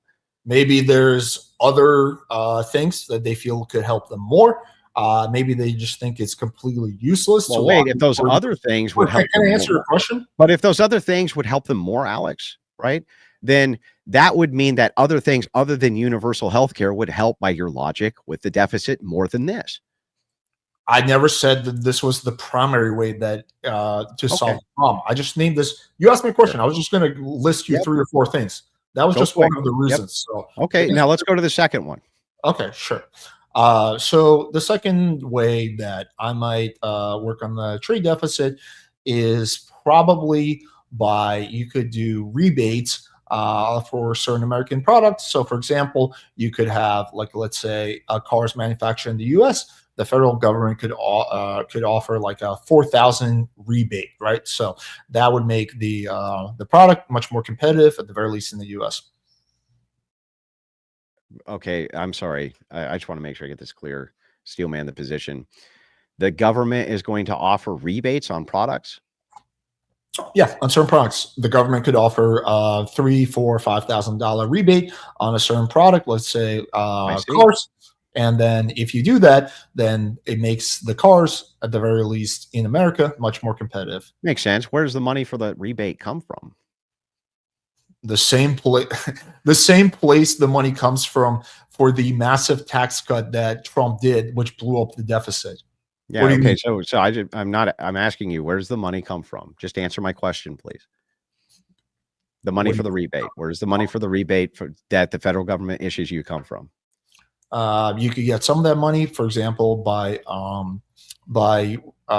eliminating or by raising the taxes for people who offshore their companies. A lot of it will probably blow up the deficit, but it seems like we're on track to blow up the deficit every year, no matter whether we have a Republican or Democrat. So it's going to be a tax increase. So you're essentially what you're saying is that the federal government can increase taxes as an incentive for you to buy. Wait, that's so strange. The government's going to raise taxes in order to incentivize the population to buy American. That sounds a lot like a tariff, Alex. Andrew, when did I say anything about raising taxes? I'm sorry. How would these rebates get paid for? Because we have a budget deficit, and we probably blow up that deficit even further. So then, wait a second. And where does the federal government get its money to have even a deficit or to have a surplus? U.S. Treasury bonds. Yeah, that's most of it. Yeah. Okay. And who are held by who? They're mostly held by companies. Some held by Americans. Some held by foreign companies. People hold them. Americans hold them. So the thing is like, look, all of this is just a tax increase that's going to increase. That'll still increase the price of goods. All you're saying here is, so what would be the difference then if Trump says, okay, the steel industry here, we're going to tear up the shit out of China's steel industry, but don't you worry, we'll offer you a rebate. We'll offer you a rebate on the offset. Would you be okay with that? You tariff the shit out of the Chinese industry. Yeah, but and then you subsidize the companies that are taking a hit.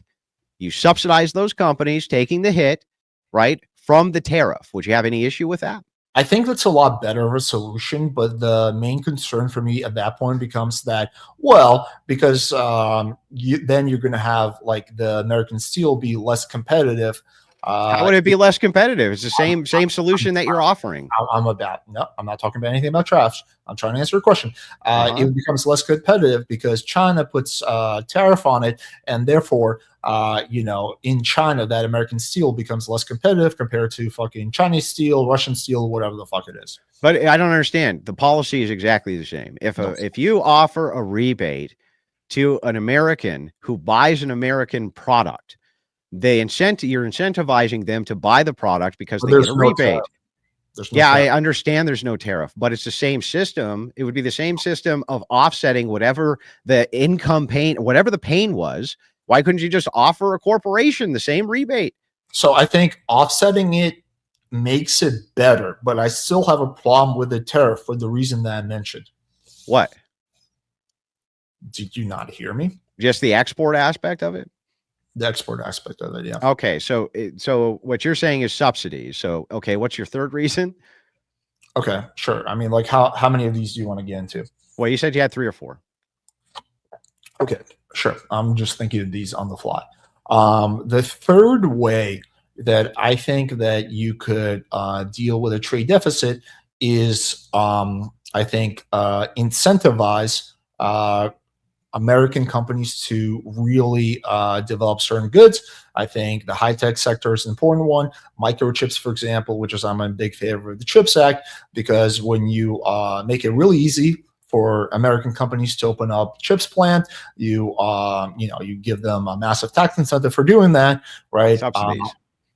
Sure, yeah, for the plant, and then I think that that potential, that industry, if America is developing it and they're very competitive in it due to whatever incentives the government gave, then I think that's also a good way to, because they could develop a better product, and I think that's a good way to offset. And then do you have a fourth?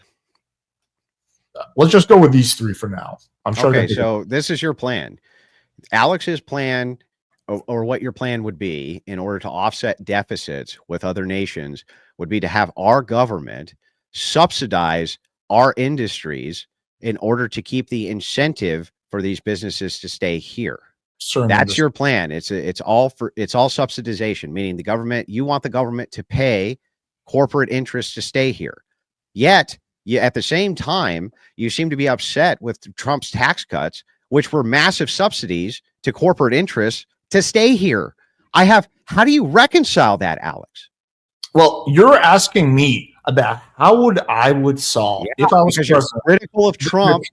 You're critical of Trump not being pro-worker, but so everything you just named. Did I say everything you just named is a way to subsidize companies in order to incentivize them to stay here? Because then, if they stay here, the cost of the goods with the subsidies is going to decrease. Yet Trump did exactly what you're saying. He offered a 30% tax decrease to corporations, a massive fucking subsidy, right? And you have a problem with it. Well, because under the Trump presidency, we saw 200,000 manufacturing jobs get outsourced. It's your same policy, Alex. Same policy. Clearly didn't work. So your policy wouldn't work? No, my policy. Well, first of all, I'm not claiming that my policy is like ultra successful. I'm just literally trying to engage in the hypothetical you gave me. What hypothetical? I asked you a question. Alex is in charge. What would Alex do? That's not hypothetical because I'm not in charge. What would Alex? Yeah, that's true. It is a hypothetical. I agree. So the question was, if you were in charge, hypothetically, I agree with that. What would you do to offset deficits? You said, well, what I would do is I would incentivize American companies to lower their product costs by giving rebates to people who bought their more expensive products and subsidize them. I would subsidize the companies themselves by lowering healthcare costs. I would also offer subsidies for them to stay here at a local level. And here's the various subsidies that I would offer. And yet, Trump offered all of these same types of subsidies, just packaged as a massive 30% tax decrease, massive, what you would consider to be like maybe corporate welfare even, at least from your view. Now, I don't even consider this a subsidy, but you would consider the 30% tax decrease to be subsidizing a company, just like if you said you can move here and we won't charge you any localized taxes, that would be a subsidy. So the thing is like your same plan for keeping industry here in the United States is to offer huge amounts of subsidies to corporations. Same exact thing that Trump did. It's just that you don't want to touch tariffs for some reason, which I have no idea how you reconcile this, because you could offer the same rebates, same everything in tariffs, and then it's only industry specific. Like that seems like a way better plan than trying to do like rebates on all goods manufactured in the United States so that you can be competitive. You can just target the specific goods, right? Yeah, so I came here to have a debate about whether Trump is pro-worker or not. If you want to have a separate debate about what is the best way to address trade deficits, then that's a debate. But Alex, it is the same debate. I'll explain why my questions are relevant and why it's the same debate. Because if it is the case that Trump is not pro-worker because of the targeting of tariffs, which negligibly or raise the price on goods, let's just say not even negligibly, they raise the price on goods. Okay. No. You're saying under an Alex administration that, well, still to address a deficit, you're going to have to raise the price on goods by raising taxes. But the only way that you can offset, that is with, and to incentivize your companies to stay is with subsidies. The same thing that Trump did. I never said anything about raising taxes. You just how could you offer massive corporate welfare, not raise taxes for these things? Well, did Biden raise taxes? Yes. On what? On people or just on a corporation? On corporate? Well, he's gonna, first of all, they're gonna the plan was to let the Trump tax it's to let them expire. That's a massive tax increase. Yes, but that didn't happen. How did it would have happened if he had gotten a second term? Yeah, you can spend more money than you have. You can get more treasury bonds, right? Because right now we have our own sovereign currency, and still the U.S. dollar is the strongest dollar. So you can absolutely 100%. You can secure more money through treasury bonds, and you can, for example, how much money do you think you can secure in a treasury bond? It doesn't matter. It does matter. I have no idea. That's not a claim I'm making. Yes, it is. You said you can secure more money in a treasury bond, and then I asked you, well, how much can you secure in a treasury bond? And you said, I don't know. Do you not think that the president and Congress can blow up the deficit without raising taxes? Yeah, of course. In fact, they can blow up the debt. Yeah, sure. But nobody's disputing whether or not you can do deficit spending without raising taxes. I'm just saying, well, the whole thing we're trying to address here is the deficit. And I don't understand how you would address that and make it a surplus, a trade surplus with another nation. Now you're just changing it. You're completely changing the whole question. I'm talking about the deficit, the trade deficit with other nations. That's what we're talking about. Which is I don't understand the budget deficit. I wasn't talking about the budget deficit ever. Okay, so then why were you asking me about raising taxes? Because I don't understand. I still don't. I don't understand this concept. Alex's problem is higher price of goods from the tariffs, bad for worker, right? However, Alex also concedes that if we raise corporate taxes, there's going to be an increased price in goods as well, because they're going to pass on whatever their offset is to the consumer. It's like a hidden tax. So you agree with that too. So the idea here is, since the only way that the government can raise revenue is either through corporations or tariffs or, private citizens, this kind of thing, that's the only way they can raise revenue. So when I ask you, how would you deal with a trade deficit? That's what I asked you, not the nation's deficit, but the trade deficit, meaning this country over here, right?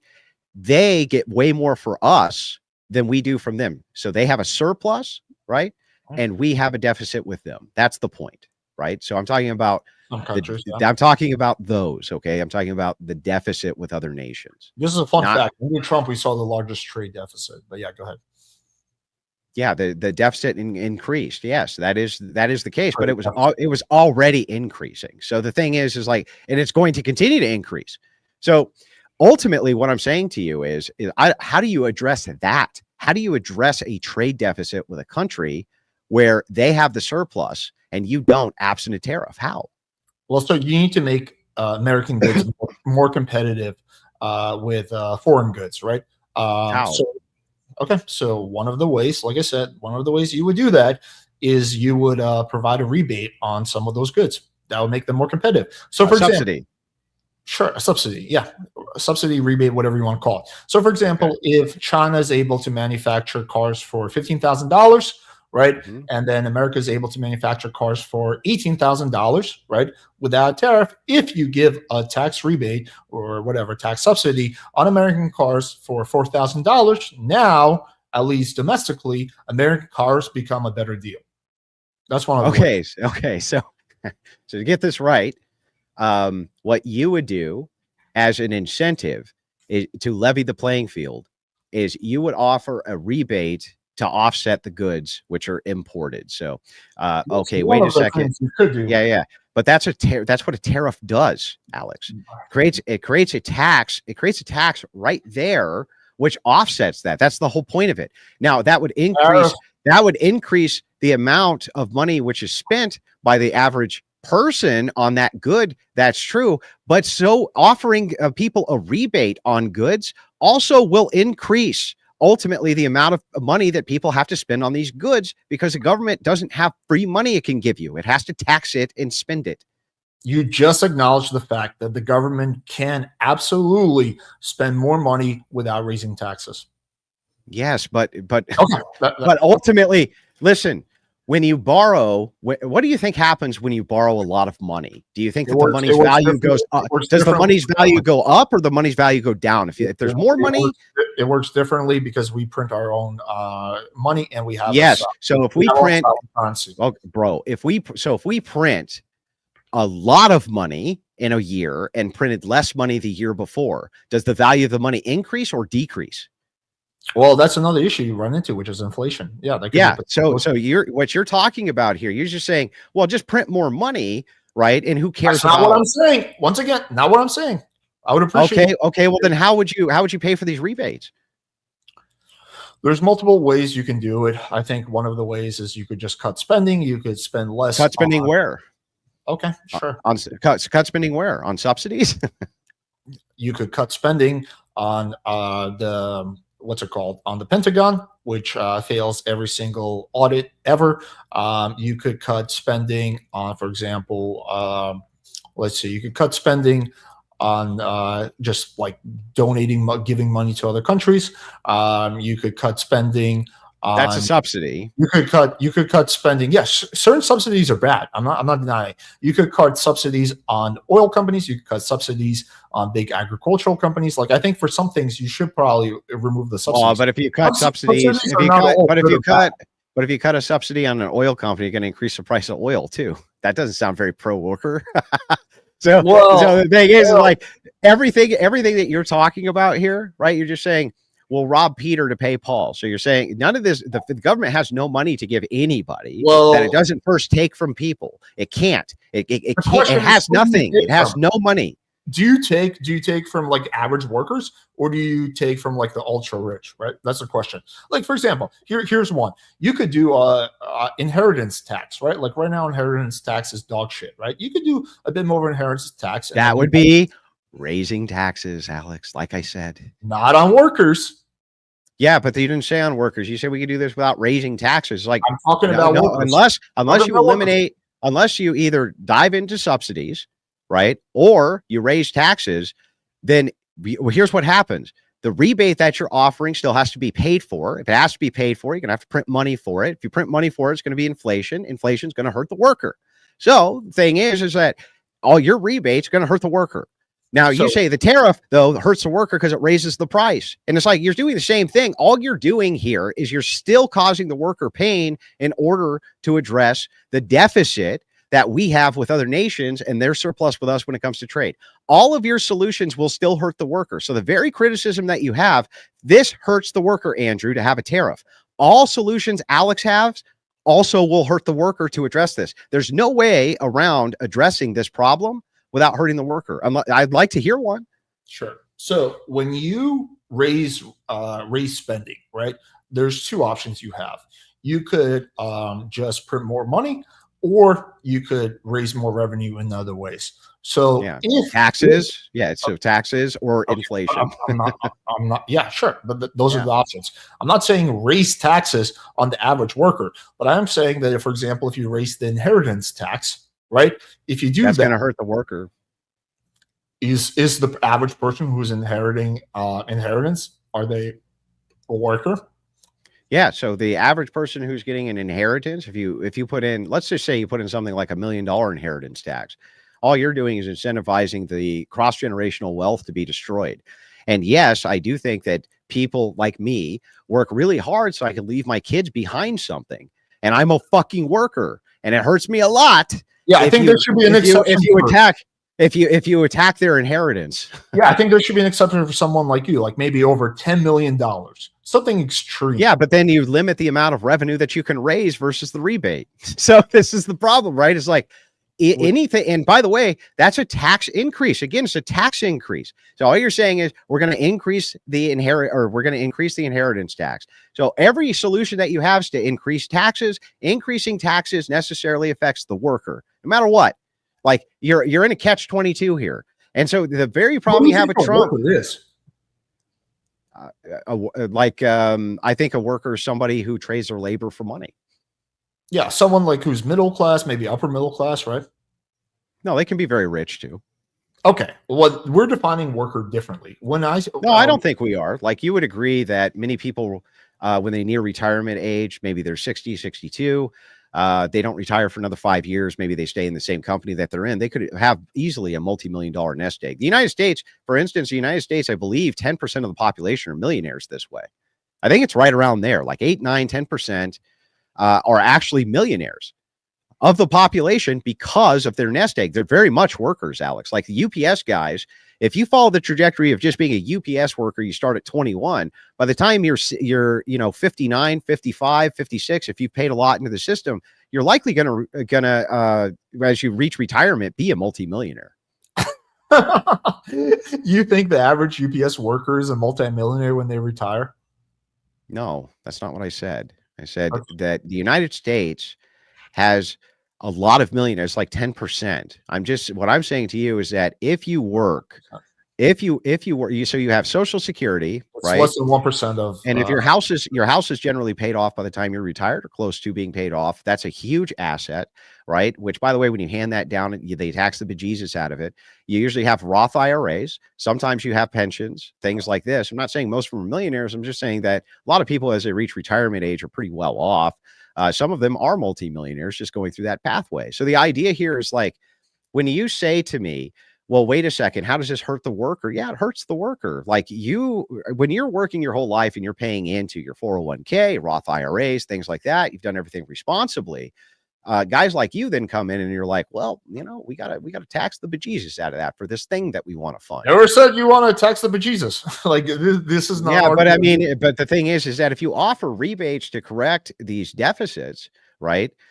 You're going to be offering up hundreds and hundreds of millions of dollars, if not billions. Well, actually billions. It's going to be billions no matter what. It's going to be billions of dollars in these rebates, well, we could take which are handed billion out that we sent to Ukraine and use it for this. I think that would be a much better investment of our money. Yeah, well, I'm fine with taking the cash away from the Ukraine, but either way, what I'm saying to you is that most of the or all of the things that you're talking about for addressing this are basically hurting workers. The very same metric you're utilizing for why tariffs hurt workers, the very same metric I'm using for why any of your solutions to this deficit in trade is also hurting workers. It's the same by all metrics. There's no way around it. In other words, so that's what I'm looking for. It's like a way around this. What's the way around it? Sure. And also, just how long you want to go for? Because I do got to wrap up soon. Yeah, we can finish here.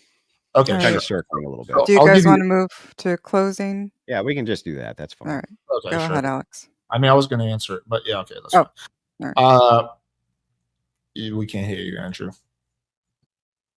Yeah, that's because I wasn't talking to you. Well, fuck you. I'm just kidding. Yeah, that's fair. I'm down to continue. By the way, I'm down to continue this conversation. Like in the future, we can get more into like the questions you have. Yeah. So in conclusion, well, actually, Andrew should go first because I went first last You're time. right. Yeah, and Andrew takes closing. My bad. Yeah. So, as demonstrated in the course of this debate, Alex never actually demonstrated how Trump is in any way anti-worker. Most of the policies he cited, same policies under Biden, for instance. He talks about how multiple American companies they got rewarded even though they offshore. But again, we got into critical infrastructure there. He couldn't really demonstrate how that was anti-worker. He cited unions. There's arguments pro and con for whether or not they're pro or anti-worker.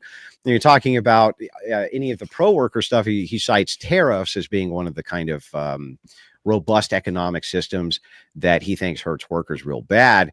But then at the same time has to concede that when it comes to corporate taxes, that also hurts workers. And his kind of solution to this, to having a deficit in trade, is to create subsidies. And it's like, okay, but when Trump does subsidies, he gets ruthlessly attacked for it. One, and then two, uh, the left spent I don't know how many years calling this corporate welfare and subsidies for corporations, them getting a big tax cut. Alex concedes in this debate also trickle down economics works, even though he rages against it. Says no, it's just an isolated. Let me reform my position. I don't know how many times Alex amended his position here, but I think there was at least 3 or 4 different times in this debate where Alex had to amend his position. So basically at every level, every single argument, and you can't say that I didn't take the defense here. I did the defense the entire time, right? Mostly anyway. And Alex was on the attack, right? So the thing is like, I was fine with that. I have no issues with that. It's just that he just never actually demonstrated how Trump was anti-worker. He cited various policies, and then he couldn't really follow through with them.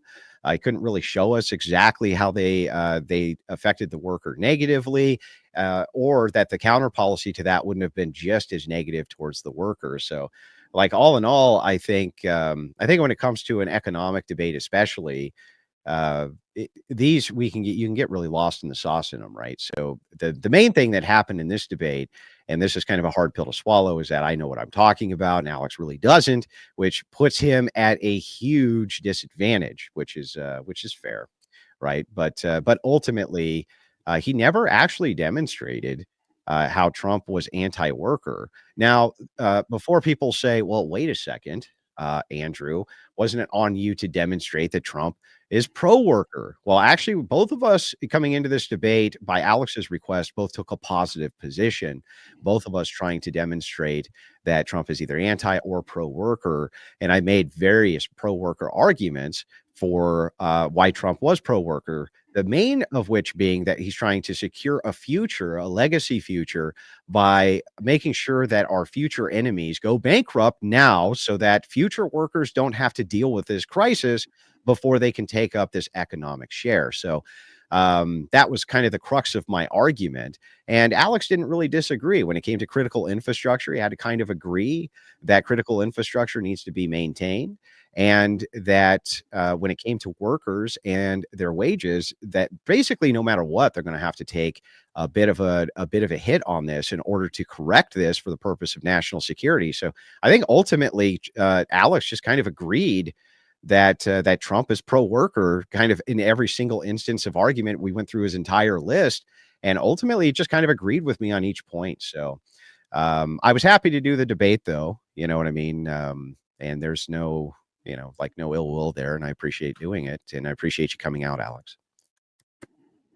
Awesome.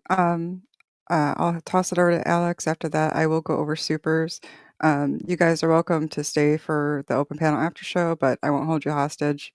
You're welcome to take off as well. Alex, go ahead to you. Yeah, I'm just going to keep it very short and sweet. I do not and did not agree that Trump is pro-worker. Whether the policies that Trump policies continue under Biden is completely irrelevant to whether Trump is pro-worker or not. Andrew's main argument, as he summed up in the summary, is that through tariffs, long term at least, we're going to help the American worker. I fundamentally disagree with this claim.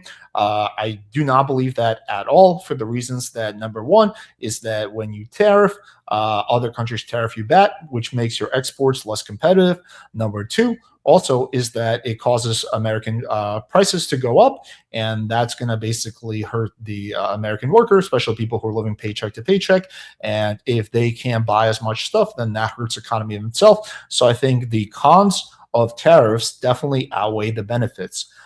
In terms of critical infrastructure, I think that there are better ways to go about ensuring that we get our critical infrastructure rather than tariffs. I think one of those could be simply that you just make a law that, like, hey, the American government has to buy all this stuff from American companies. Like, you could do a lot of things with that. I think that, I'm not going to repeat my opening statements, but it is a fact that, under Trump, we outsourced 200,000 manufacturing jobs. I did amend my position in terms of how many we gained under Biden. But again, Biden was not part of this debate. I was humoring Andrew, and that was just me being good faith. When I looked up the fact, I saw that under Biden, we truly created something about like 250 to 80 manufacturing jobs, which is still a lot better than Trump, or who we lost manufacturing jobs to. I explained how the 2017 tax cut bill incentivized companies to outsource their jobs. I explained how siding with the predatory payday loan industry is not pro worker. Unions, we have a massive disagreement on, so I won't bring it up here. We talked about tariffs for a little bit. There's some things I didn't even get into. Like, for example, how Trump repealed protections on tips. This will mean the employees are no longer required to distribute pooled tips to other workers. It estimated that workers will lose $6 billion a year because of this. But anyway, I do very much appreciate